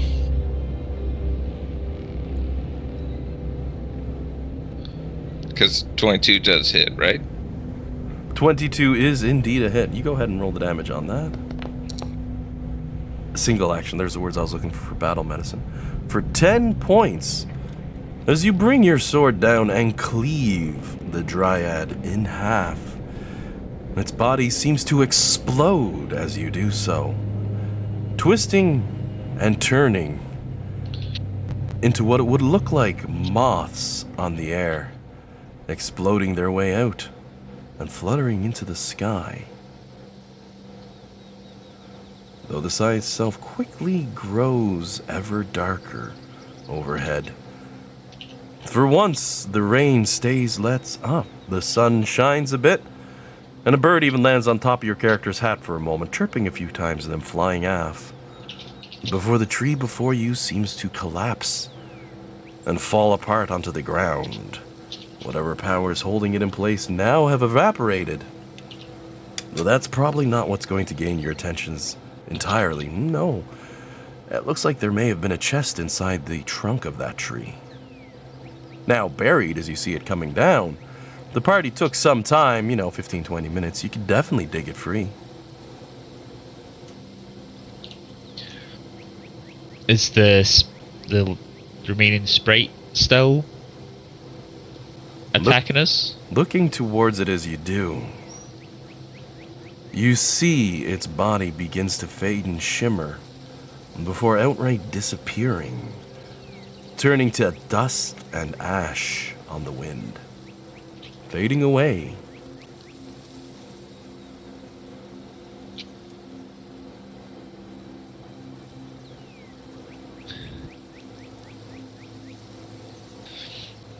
The vaccine will shakily go over and pick up his hammer. You're lucky. I was tempted because I can pick the item that I throw. I was going to throw your hammer at something. You may as well have went for it, man. That would have Would've been just funny. Yelled, "I am worthy," and tossed the hammer at someone's head. Yeah. Goodness. Did you finish the job, Dean? No, Deacon killed the dryad. Yes, and the tree revealed some kind of chest. Do you want me to start digging it up? I mean, if you want to. Do you want me to queue up Zelda so I can play the da da da? Well, Would- you know what? Would anyone mind? Who is Zelda? Oh gosh. Would anyone mind helping me out? I have lost a significant amount of blood. Yeah, I can see if I can treat your wounds there.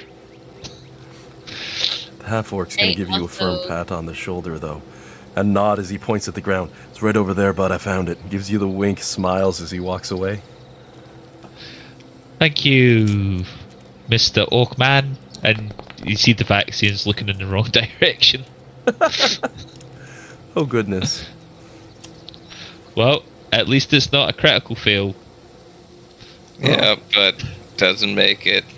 And so Deacon's kind of fiddling with it. It's like, sorry, I mean, if we're going with the Band-Aid rule, you just pull out the one Band-Aid, put it on his arm. You're better, and just walks away. Oh yeah, goodness. you're fine. You'll walk it off. Now, seeing an errata where they're talking about having a hand free with the belt on your pouch and all that, but I'm not worried about it for this one. I'll look into that for next time, because it looks like you do need a hand free to do that ability, which becomes wonky at best, but I'm not too worried. We'll figure that out next time, because that's the way it goes. Or the next time it comes up, I should say. But for this one, good job on the kicking of butts. And as you're getting ready to look through that treasure chest, and you're going to dig it out over the next 15-20s, the team's probably going to take a short rest. I say we take a quick little 15-minute break as we usually do mid-session, you know. Though we're a bit past the mid-session point at this point. Had a bit of a hiccup at the start there, but you know. Oh, no Babies, worries. what can you do? They scream. Yeah, you know what? I've heard that babies can be a handful. I have heard that. Oh, God, definitely. Double handful for this darn one grown so quick, God love it. But at the same time, it's like, I can't lift you anymore. Yeah, she is. She is huge. She is. You know, you. Heads.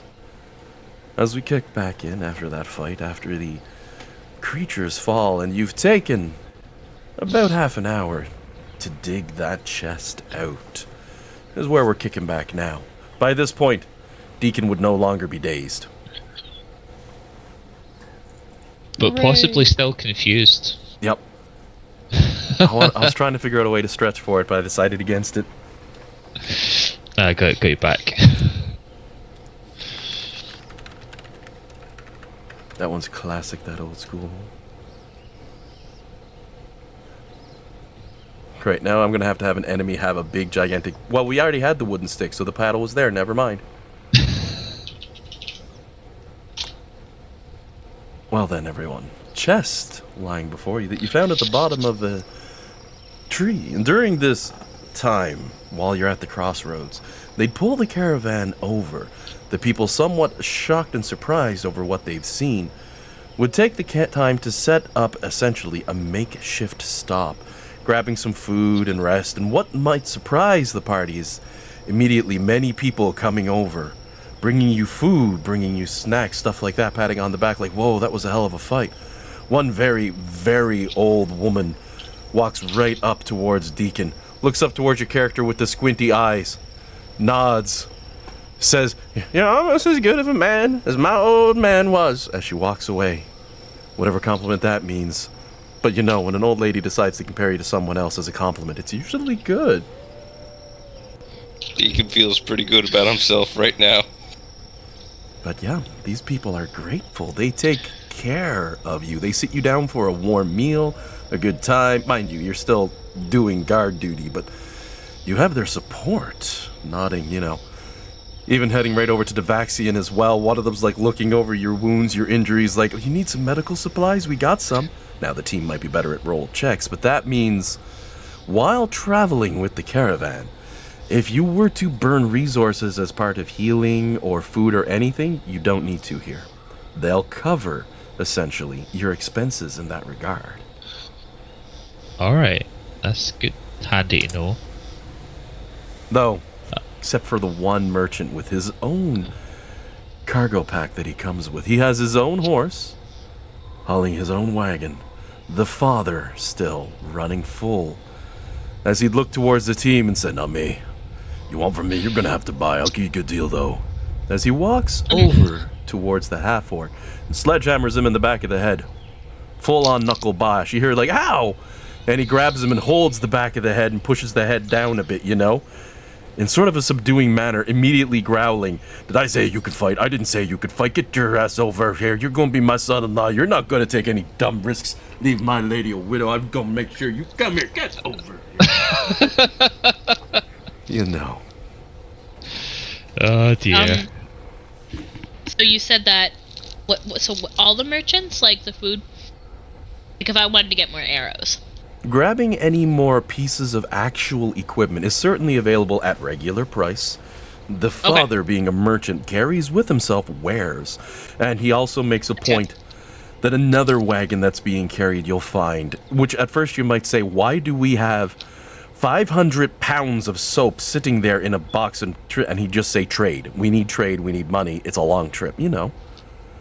But you've got a merchant on your side, which means that explains how you're able to afford this for the most part so long as you can find specks of civilization. One of the people would be muttering to themselves at this point, "Fat lot of good it's gonna do us when we hit the wastes. That's gonna be a rough go." Have you what- played... Oh, sorry. I just want to say one more shopkeeping thing. And I retrieved some of my arrows. Oh yeah. Okay. Everything many? except those other two fired by the other buddy broke, but all of them I will let you get back for this run. There's wood shooting into wood, so you know. Maybe you pick up one and you notice it's not the arrow you had on it, but it was off the dryad, but it stuck to the arrow and has made a new arrow which is just as good. You think magical for a second, but no, it's just ugly. I definitely did not keep track of how many I had. Oh, that's and how fine. many I ended Well, up with. the Pathfinder system does it for you. I know it does, but I'm at 7. I don't know how much I had before that. All So right. I get at Arrows? least 3 back, so I knew that. Non-pricey ammunition, they will also provide for you. So you can refill. Now, they will provide, not give unlimited supply. If you're thinking, give me 20 bundles, they're going to be like, Ezekiel, and just little kid run up, yeah? Go chop up some tree branches, we need wood. I have crafting, so could I make my own as well? Oh, yeah, definitely. Anything like Is there that. a mechanic for that? I will say, because Pathfinder does try to split itself into 3 major spots, which is its combat, its exploration, and its downtime. You're going to be doing long-distance travel, so there may be moments where I say you've got this period of time, nothing's happening. You'll be on guard duty. You'll all have to figure out what that works. But, yeah, if you want to lean into some things that you could do during downtime, you probably will have a bit of it while traveling and defending this caravan. But most importantly, treasure. Would anyone else have attempted a medicine check on me in that half hour? That's what I was gonna say afterwards. I can't. Oh yeah. Take your time. Yeah, the reason the shopkeep is charging you all full price is so you have access to a store. They have all the generic material you could imagine. Just the way it works. I was going to say, Alan, have you played the game Banner Saga? Oh, is it one of those? I'm just ripping off like every RPG. There's always someone who's like, "You're in the middle of hell. This is the worst possible place in the world. No one can survive down here or anything, but I have wares." Oh ho ho ho. Kinda, it's a Norse-themed fantasy game where you lead a caravan of people to safety from this kind of apocalypse thing. Oh, fun. I was just going to... It might... I don't know if you want to check it out for It's pretty cool. It reminds me of this. I can post the link in the Discord for anyone who's interested. I had a good time with it. I kickstarted it. Oh, awesome. Definitely send that my way. At the same time, I can avoid redoing things that are in there since you've seen it. You know what I mean? Makes life a little easier. I mean, it's good to have a caravan troop, but immediately from this first fight, given how you decisively won, you're also going to notice with this troop, they like you. They've got that smile of, oh, these people are tough, and you can take care of yourselves. So you can take that as well. But yeah, you do have a merchant who's here with generic supplies. I may limit things if you buy them in heavy bulk, but that almost never happens. Because, you know, just for the logistics of stuff. But you need some weapons, you need some swords, you need some armors. They've got a decent selection that they can supply you with. I might, after that last thing, I might ask for some throwing weapons. I'll look up which ones I'll ask for. Father's like juggling axes now. He goes, oh yeah, I got some throwing weapons. You need some throwing weapons. You let me know, I'll just throw them right at you. He'll probably kill me at this stage. He may have had that gun that wasn't real because, you know, it's old and worn out. But he looks like he might actually be able to cause some injury. Now, I also give the implication with that. Most of your buying, generally I say do that between sessions because no one wants to play accounting. You want to play D&D? So feel free to skip through a lot of that. Anytime you've got downtime and it comes up between sessions, you get a free pass. So that'll work out well. You can grab some gear, add it to your character, spend the money, do it as a team, that sort of stuff. Okay, I'll probably oh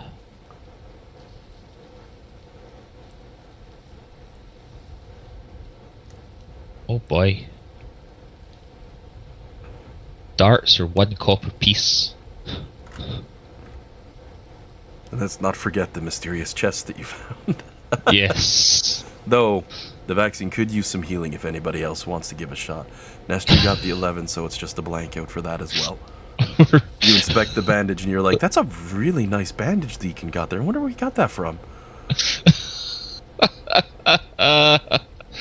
Oh boy. Well, I guess it's only Phoenix left to try. Until we need to wait for an hour or whatever. I think it's once every 10 minutes until someone succeeds. Yep. Yeah. And then once it succeeds, you have to wait an hour. Yep. Or we'll go through everyone, see what happens. Oh. Walking over. The left foot goes over this one. Well, to be fair, it's been 30 minutes since I've tried. Yeah, time does spiral out, and I think you might need to, because Phoenix just rolled a 6. I shat myself. I thought I was going to be a crit fail when I saw the 2. I just end up unconscious. Oh, there we go. Phoenix starts to lift leg off in a sideways direction. Your kneecap can bend backwards like mine can in this way, right? And you're like, no. And Deacon steps in. Oh, goodness. Oh, with the pass for Deacon, they're immune to it for the next hour. But they get to do the healing, so... sorry. Yeah. I don't think it passes anyway. It's a DC 14, isn't it? 15. 15, right. With 13, that's just under by 2 points. So, you know, you're even probably telling the Phoenix, don't do that. I know not to do that. But, I mean, 6 isn't crit, so that's nice. Alright. Close, my god. I would have hero pointed if it was crit fail. Like, pat Oh, the yeah, back yeah. down. I'm just messing with you. Ha, ha, ha, ha, ha. Oh, goodness. So you would roll the d8s, right, Jameson? Yep, I'm doing that right now. Alrighty. Alright, that's pretty good. That's a considerable just- volume of healing. Yeah, Deacon just looked at his patchwork and was like, oh, I must have gotten hit harder than I thought. Sorry about that. And patches you right back up again. I am much further away from death than I was, thank you very much. So... No problem. Really should have done better the first time. Well, better than I can do, because I'll need to learn how to do that. I'm a bit clueless. You know how enemies work and can figure out the weaknesses. That's more than useful enough for me. Thank you very much. The vaccine feels slightly guilty as he knows he makes a lot of up. Deacon, I think- knowing next to nothing about the monsters he's facing, believes most of it.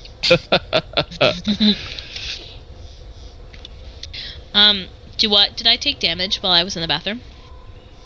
Yeah, See, I'm at it was 25. for like 2 or Okay, 3. cool, It cool. wasn't a lot. It was Yeah. the sprites. Oh no, that's totally fine. I just wanted to make sure that was accurate and up to date. Alright. Chess time. Da-da-da-da. Who's gonna inspect the old thing?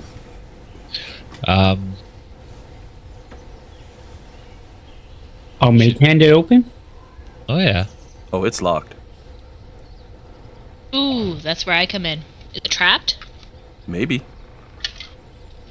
What's your May I thievery please score? check? I think I asked if I could have it trained, and Alan, you greenlit that, didn't you? Oh yeah. You, 'Cause I think I you shuffle realized things that nobody around. else was. yours will It's a be plus- better than mine. It's a +8. Yep. So let me Oh, do way better. a quick hidden roll. As you go and inspect actively with your thievery. Let's hope that Alan rolls better than I did. Walking over, taking a pop with a key and taking a moment with your pick and examining it, you think, no, this doesn't appear to be trapped. So if you want to roll your thievery skill check, that one isn't secret, to try to pop a lock. Because, you know, when you're not sure of the outcome for some situations, then secret's great. But when it's flicking a switch on and off, there's no point in keeping information like that hidden. 14. Before you say the result, do you guys think I should use a hero point? One left. Do you need to hear the results for Uh, a hero point? I think you can get it after. Let me double check. I think you can say it after. I mean, we're coming towards the end of the session, and we always start with 1, so... I think I think it's after. Because it just says, you spend a point to re-roll a check, you must use the second result. But it doesn't actually say whether or not it can be done before or after. Let me double check here. And 14's not terrible, but it's not great.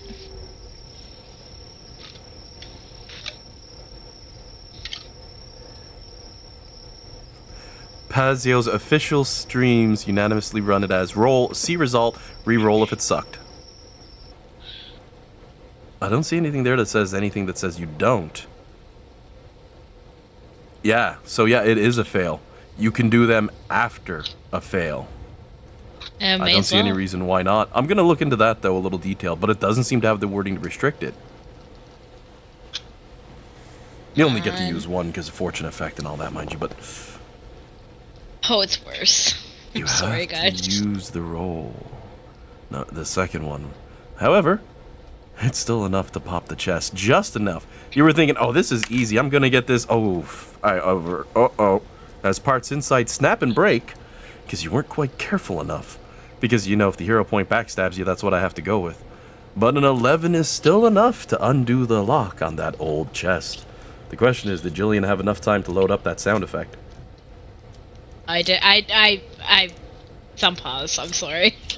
I figured I should do a good job for the session. Alright. Well, you did it. You've opened the chest. Well, you've unlocked it. It's up to you if you want to pop it.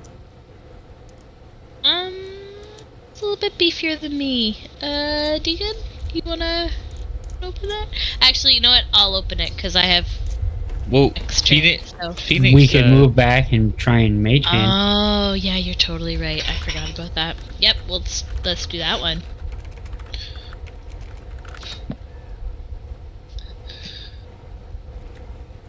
So I try and mage hand it open.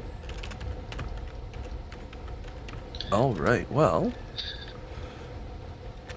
As you reach out and give a grab with the mage hand, it doesn't seem to have any trouble. popping the lid open for you.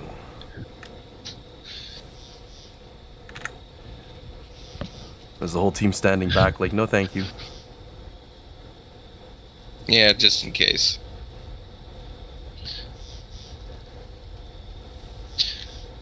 Nothing exploded, so I'll go have a look inside.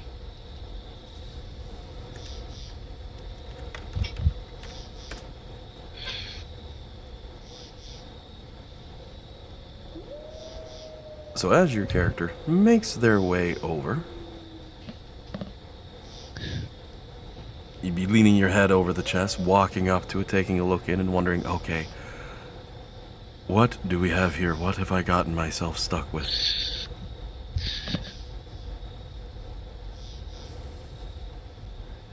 Well, inside, there are some goodies. You can see what appears to be some coinage with maybe some items inside. But without actually getting in there with your hands digging around and taking a look, it's going to be hard to tell, you know, Scrooge McDuck money bin style. But it does look like a little pile of treasure at the very least. I'll go have a look with Phoenix. I'll just peer over his shoulder and watch. Deacon, seeing that it's clear, will join them. I will go too. Let's see what we found. The team takes a moment walking their way over.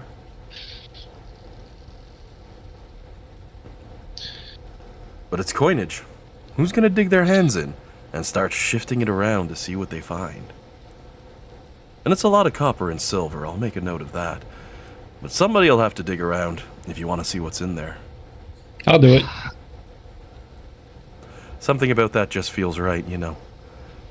Dan goes back to the way it was. You saved Dave from himself. As Well, you...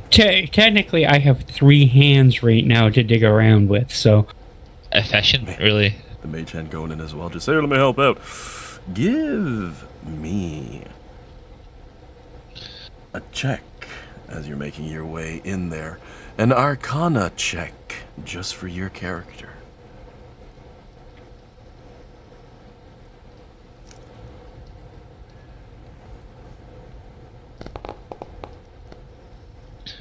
With a 16 on the Arcana as your hands are digging in, you can feel a strange pulse from within it, and you can sense the very essence of magic suddenly flowing underneath those coins.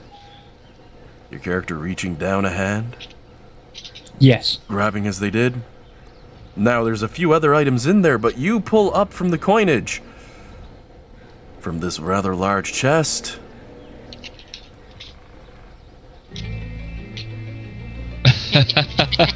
Moving coins out of the way, twisting and turning as with it engraved with the decorative padded in. You hold up a trident covered in fish scales, shining powerfully. Of course, there's other items in there as well, but you know, I just had to do the chest opening one time. I'll admit that out of all the things I expected to see in that chest, that was far down the list. I'm so sorry. Somebody was just knocking on our door, and I had to run down, and he rang the doorbell twice, and then he pounded on the door. Guess who it was, Dean? Fucking neighbors. They want to get in the backyard again to whippersnip. I hate them. I really do. Oh goodness. They're so obnoxious. Like a woman, like, we have a push mower right now, like just a manual one. Oh yeah. What's he doing? And Well, Trident covered in fish scales. yep. oh, interesting. Well, the decorative pattern, and it's relatively small. It's only a one-handed trident, and you could throw it fairly easily because it has the thrown trait.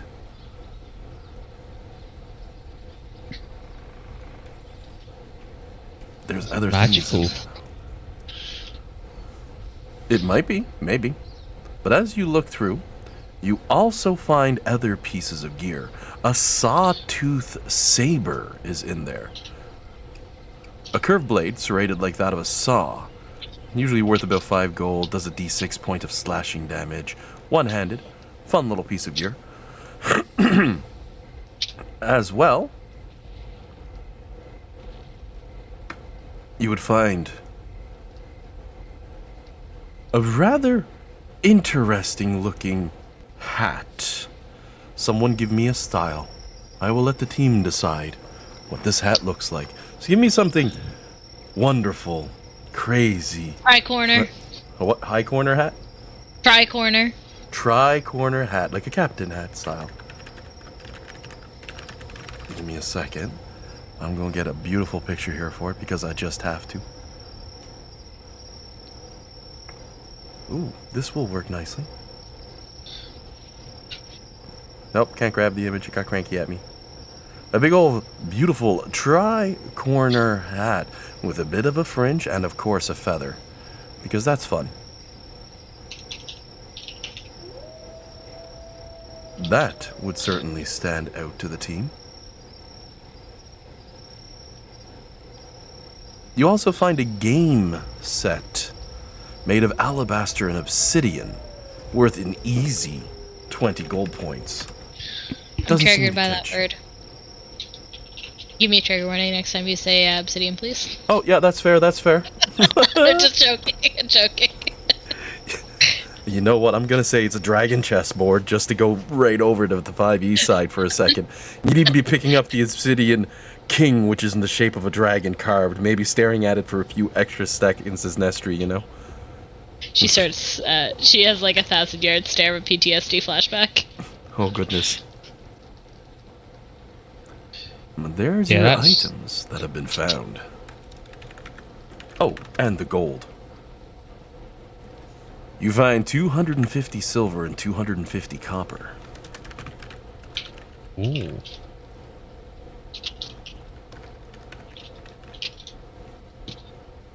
Now, beyond that, you're also in no crazy rush, and I'm pretty sure the team has the means to figure out what magical items are. Fairly straightforward. I mean, heck, Nestry has to detect magic. There's a few extra steps to it, but I also took the quick identify thing, so I can identify them as well. With like a little bit of time. Oh yeah.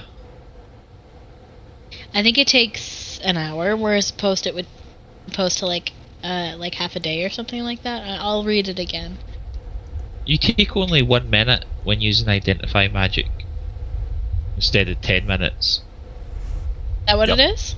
Yep. because it's Perfect. normally 10 to try to identify using arcana, occultism, religion, or nature. Pardon me, but with yours, you get to basically go through it quickly. Which means, since you can try again and again and again, right? And where time is not much of a constraint at all, if you're resting, I'm not too concerned on the rolls. If you're in a hurry, though, that's the difference. And you've got days, essentially. You're traveling, right? Yeah. So, what items are you going to look at and see if they're magical and try to identify? So there was the trident, the hat. Yep. Um, A sawtooth saber, and the alabaster, and, the other material game set. I was joking. It's okay. You can say obsidian. Oh, I had to run with it, though. I'm gonna start with the hat because it's intriguing. Alrighty. As you've examined that hat over, you find this wonderful, fancy hat is a wonderful piece of magical gear and seems to be working no less as you hold it in your hands. You hold a hat of the Magi, and though it comes in many forms, such as a colorful turban or a pointy hat with a brim, it can bear symbols or runes, but this one's just a nice try. It grants a +1 item bonus to Arcana checks and allows you to cast a Prestidigitation cantrip as an arcane innate spell.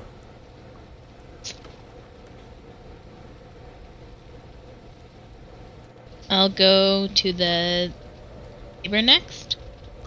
The next piece of gear is the team is just there happy because the Dungeon Master isn't jumping them while they're identifying, because that's half the fun. And sorry, what was it? The trident next, did you say? The saber.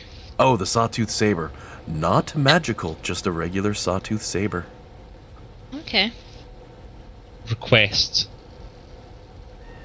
Can I have that? Because that sounds like a Bloodborne thing, and the thaumaturge in my head is like a Bloodborne hunter. They got a few nice abilities too. Agile, finesse, twin, and uncommon.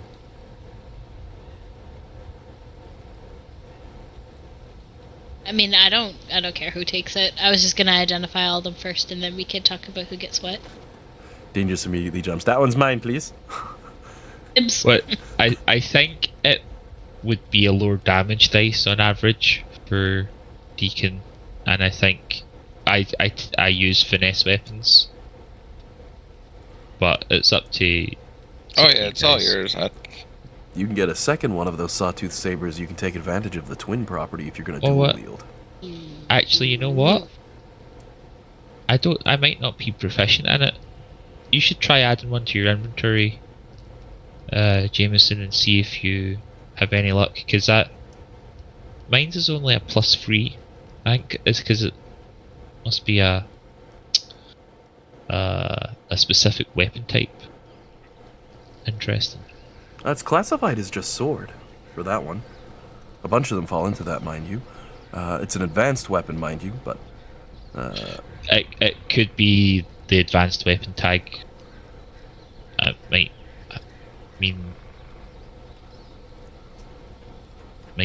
restrict its use. I'll look into it. It's a plus Yep. 7 for me. Yeah, so sounds like it must be for like because it's not a Uh, martial. That's an advanced weapon. You need to have that as an advanced weapon training as fighter, as for example, to gain the art of wielding an advanced weapon. So, yes. That's- So Deacon should take it. not a bad little dagger, by any means. 1d6. If you ever go tool wielding, if you want to run that way. Nice little pop-up treasure. But as for the next piece of gear, well, it's either the dragon chest set or the trident. I'll go for the trident. Glancing it over, this weapon, you suddenly realize once you're done identifying it, has a really good reason for why it was so short. You take a moment, maybe spin it around, and the weapon extends as you do. Its ability changing. It loses the throne trait, but gains the reach trait. Now that takes an action, one solid into action to do that, and requires two hands to wield in that state. But you can freely transform it back and forth between the two modes. And on top of that, this fighter's fork, as it is called, is a +1 trident.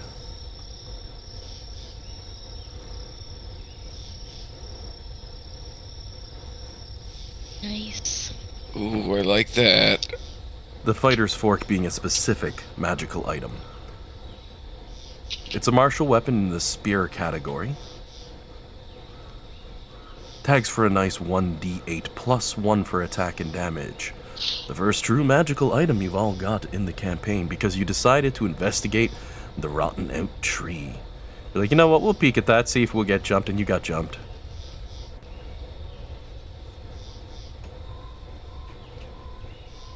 So the dragon chest set, right? Non-magical, just worth good money. Okay. I will make sure everybody knows that. Well, I mean we have a trader we can sell it to when we're playing with it. Yeah.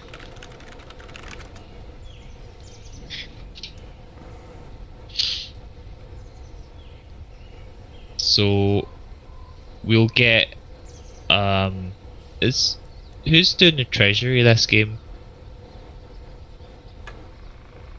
Have we started that any yet?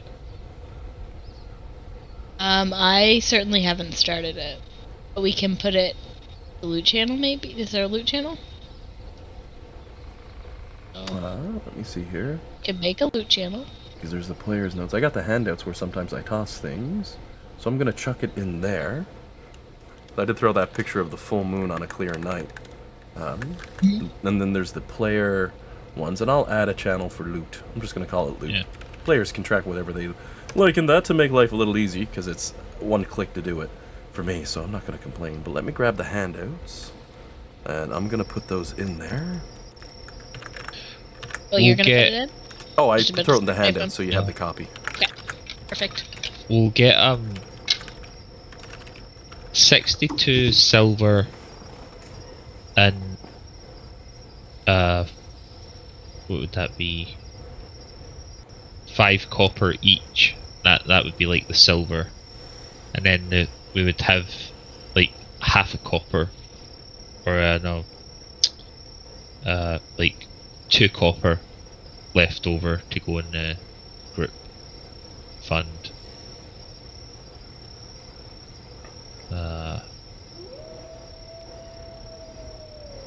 It's a pretty hefty chunk of change. I quite like how in Pathfinder that a lot of the treasure is given in silver. Yeah, they really make gold a big commodity in the long run. They like their silver points. Yeah. Which means pretty much everybody who pays you, it's going to be in silver as well. We'll see how it all goes.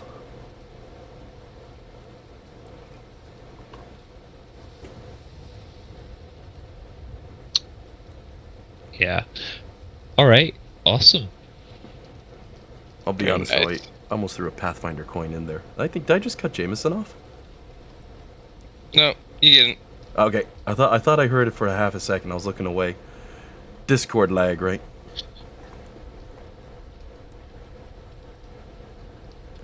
Well, unless the team had any plans or any things they wanted to do, you've got some gear. Feel free to divvy that up as you all would like, but the open road lies out in front of the characters if you want to take your time to start marching. Yeah. Yep. I feel like the fighter's fork should go to the fighter, because I mean the clue feels like it's in the name. And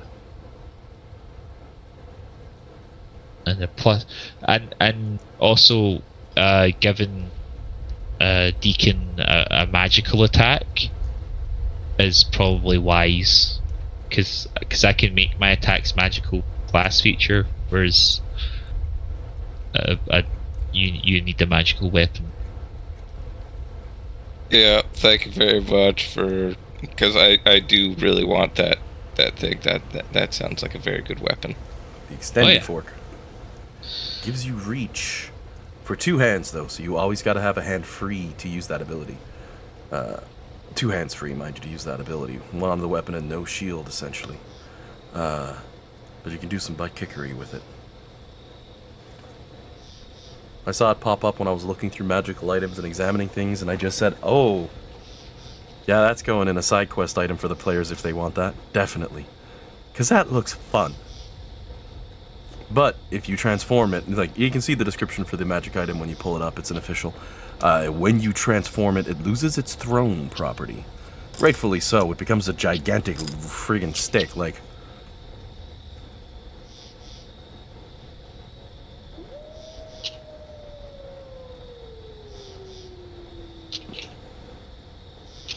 but that's the gear. While the teams are partying.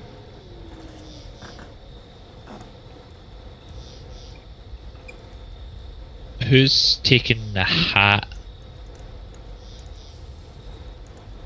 The hat of the Magi sounds like it should go to the Magus or the Wizard. Oh, sorry, I was on mute. I was gonna say, I was just about to say that when you said it, Dean. Yeah, I think it would just pretty much be between me and Dan. Can anybody else cast spells?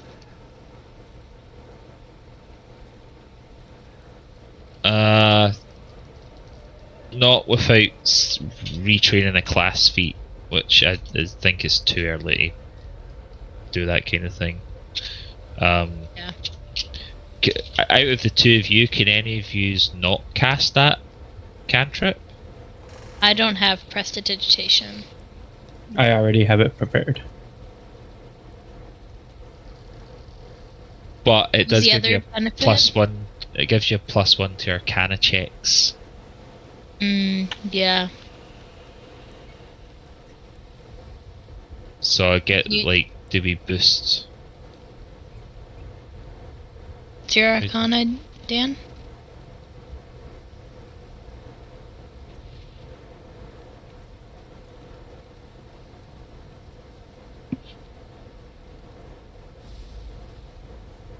Doesn't really matter either way to me. I mean, if you don't feel strongly about it, I'll just take it, but I mean, I don't really feel strongly about it either, to be quite honest. We could Easy always enough. trade it, probably. Like, if we feel like that we're not getting enough use out of it, or something like that, we could always just trade.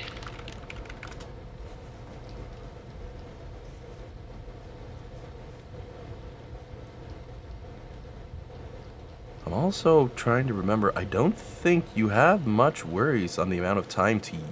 There's no attunement in Pathfinder. There's only like 10 items at most that you're allowed to use, but I don't think they give a definition for the equip time, so it could be as simple as, here, pop this hat on your head. I think? I think that is it. Yeah, I don't think they have. Oh no, it might be part of. You choose your items at the start of the day. I remember reading something like that.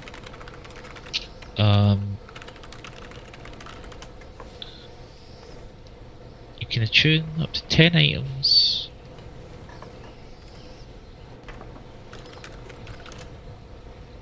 So I think you do something called investing in the magical.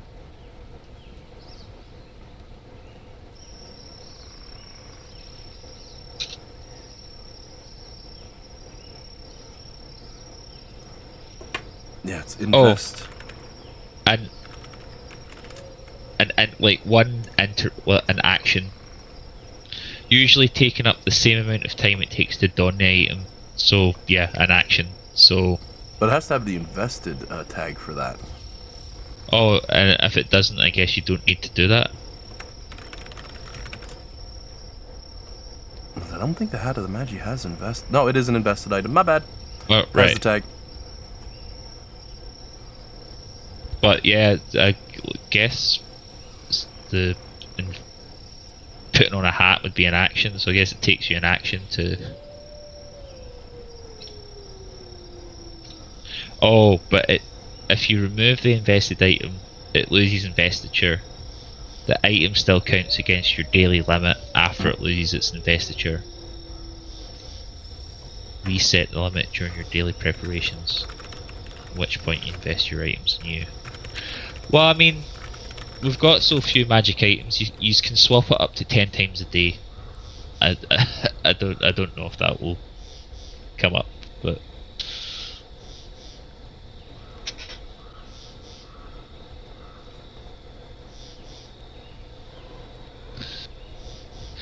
Okay, well, I'll put it on for now, and then we can always change it if we need to. sweet. I think 2 players can invest in the same item.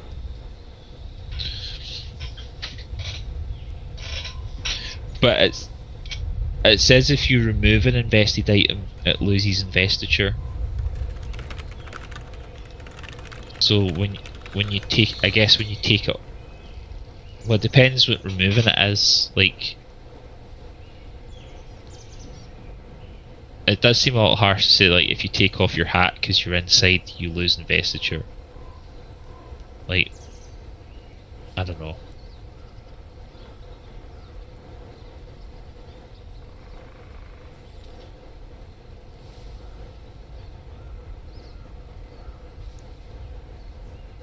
Oh god, I went down a rabbit hole. I'm gonna look that up for the next time, because it's, what do you do if you go to a dinner and I have someone who takes all of your gear and you sit down for a plate, you get back up, take it back. Yeah. Yeah, that's there's going to be some Reddit discussions about that, I imagine. Well, if it stops being investiture and you can do it and you only do investment once a day, it's the start of a day, you can invest in items.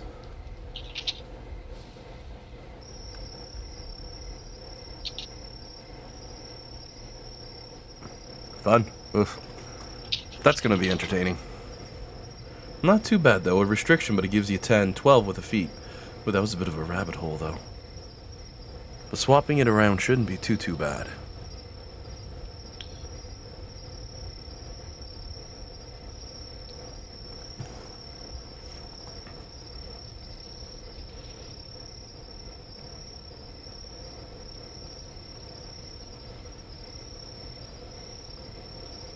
You gotta be physically carrying or using it to invest in it, so 2 players can't invest at once because you're not wearing it. Okay, got it.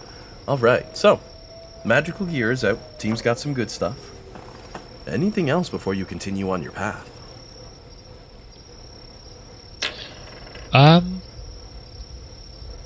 Yes. The vaccine is going to scoop some of the rotted tree into his esoteric lore bag. Don't forget the Because pixie that's- dust. Oh, and pixie. Oh. See, I got your back on that one. One of those sprites blew up and turned to dust on the air, so you know. Walking over with a broom and dustpan to add that stuff.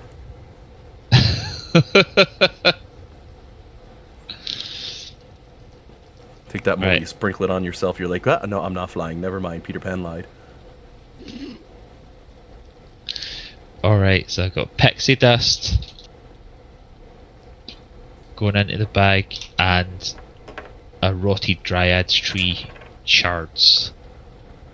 Now it seems something had corrupted the dryad, turned it against its natural element, and the tree that it was bound to long since dead.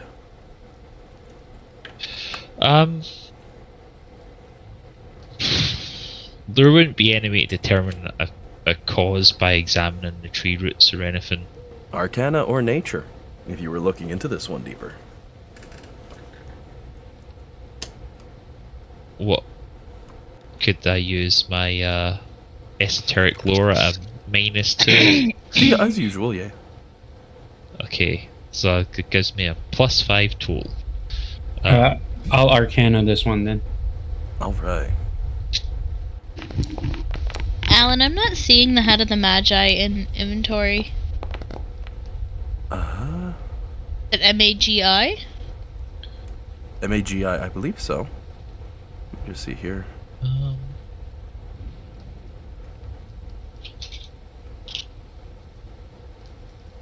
Not sure if I have a listing of items in this one. You can find it on Archives of Nephis. Yeah, there it is.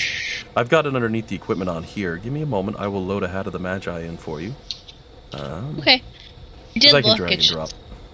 I'm not getting anything. Into the equipment it goes. There we are.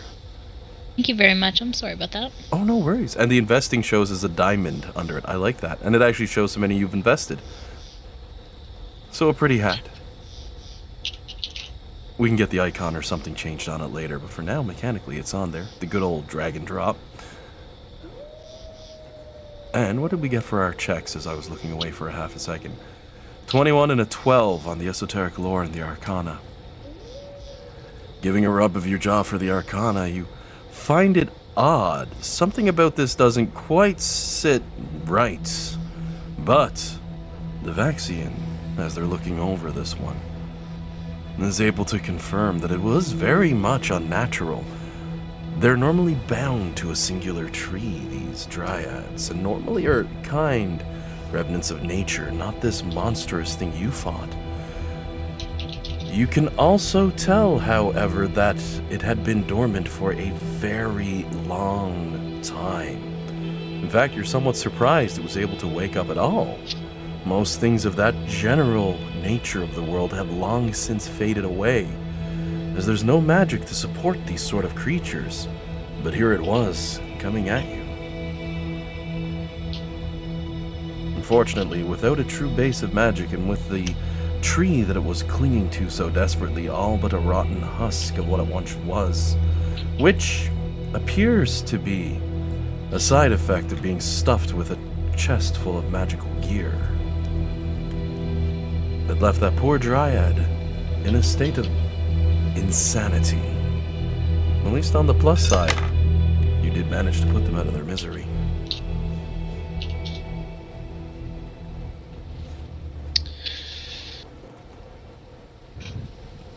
Well, rest in peace, Mrs. Dryad. If only we'd met in better circumstances. And though now they're little more than the remnants of a lumberjack's folly,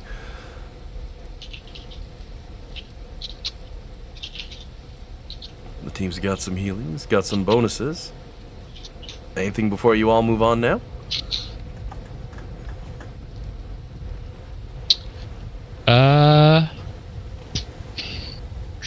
There's no other trees like this round about, is there?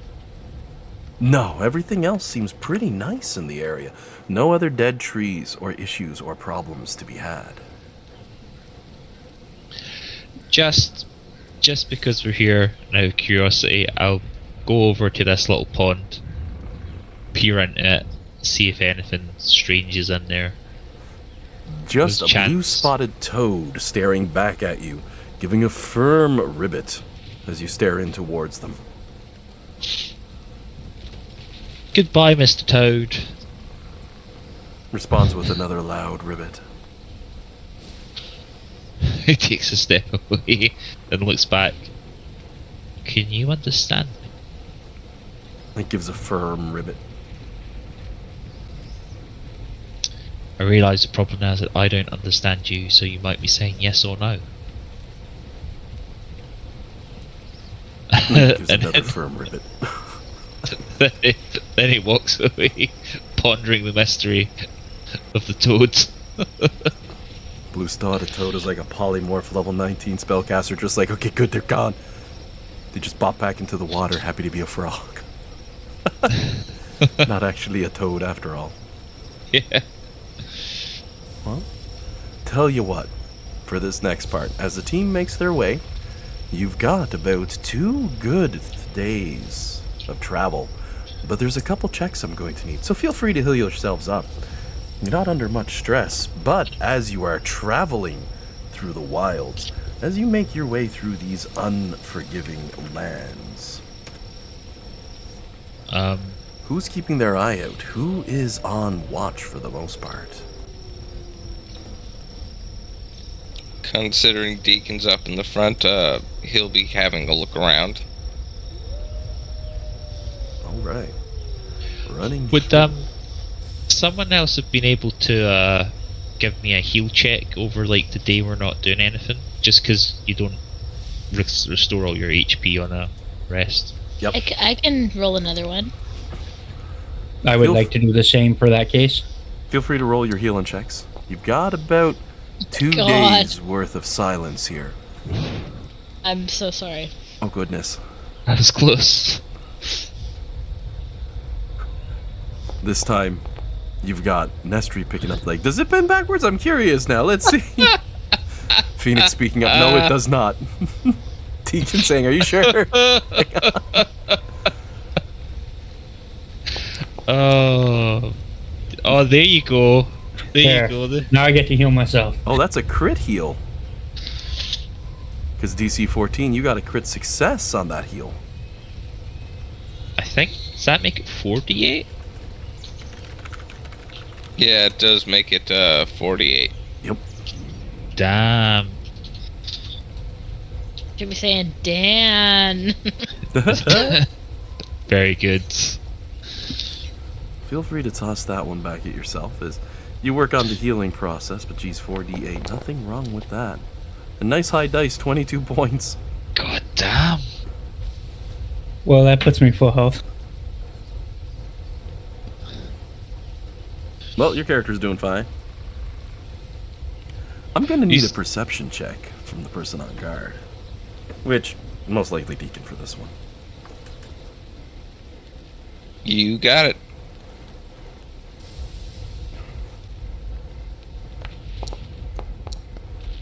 And you find yourself going along in the cart on the second day. You take a pause for a moment, examining some of the tracks and trails you've been through, and your character is able to determine, as you're looking back over your shoulder and checking a few things, you've got people who aren't too far off that are following. Not close enough to catch up to you anytime soon. Far off in the distance, once in the blue out the corner of your eye, you catch the telltale sign of someone scouting the party with a 19 on your perception. So certainly, someone's tracking you all, but you're still quite the ways away from them. Deacon will turn to the half-orc boy and quizzically ask, say, how likely is it any of your old friends would be tracking us? He looks at you and gives you a very firm Bart Simpson shoulder shrug. Like, I don't know. My dad's a bit obsessive, maybe. Because we're being followed.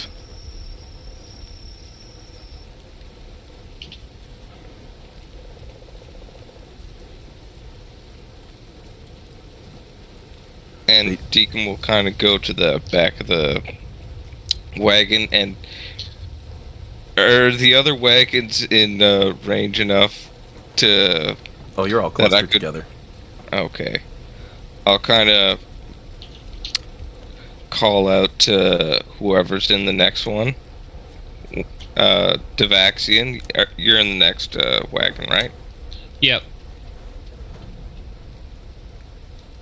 Devaxian, Deacon will call out Devaxian. You might want to keep an eye out. We're being followed. Okay, cool.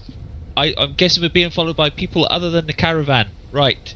I'll Vaccine will go do the rounds and pass that message on to the rest of the party and the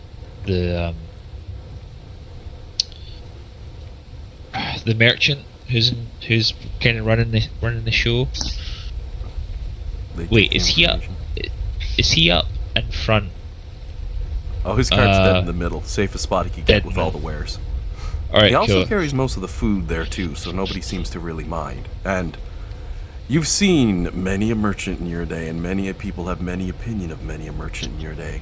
But people seem to like this fellow. Despite his stout nature, he has a reputation, you learn, of being fair and just. Though he's made a good profit in his day doing his job, people have nothing but actually good words for this one. That's right. I'm making the rich merchant a relatively nice person. I know I'm breaking the rules. They're supposed to be mean. But this one's just stiff, I suppose would be the best word. But passing the info, they give it to the other drivers as well to let them know, all of whom take the information with great info. And as you have access to that information as well, give me a straight D20 roll for Deacon. I'm having you roll on a chart for me. You got it.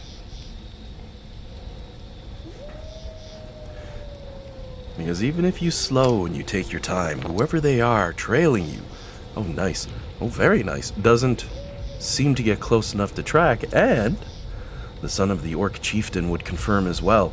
My people usually aren't very stealthy. We like to walk up and beat stuff up. But you never know, we got a few archers, they're weird. As he's looking at the longbow he was using, like, I don't use this very often at all, but I did pretty good there. You did not bad yourself. You know, he takes a little more credit than he should. But as is the case when you're young and you just had a nice fight. You did strike that dryad quite well, and it was very helpful. But you said your archers are weird? How so? Archers are weird. You do use a weapon. As he reaches around and pulls up a large warhammer that's near him, as he's now wearing the basics of armor on his clothing as well. Seems prepared at any moment. Holds it up looking towards you with a nod, though, as he adds in, archery is weird, not for me. I like to smash. And I know that's a little straightforward and simple and maybe rudimentary, but I do love to just smash an enemy right in the face with this. It feels good. As the orc in him seems to speak forward a little bit for combat.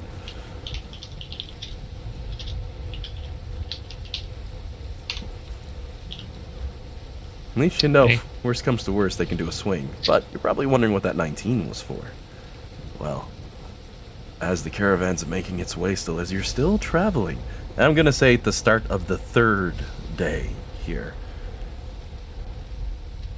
you notice another path splitting off towards slightly the north as you crest a tall hill.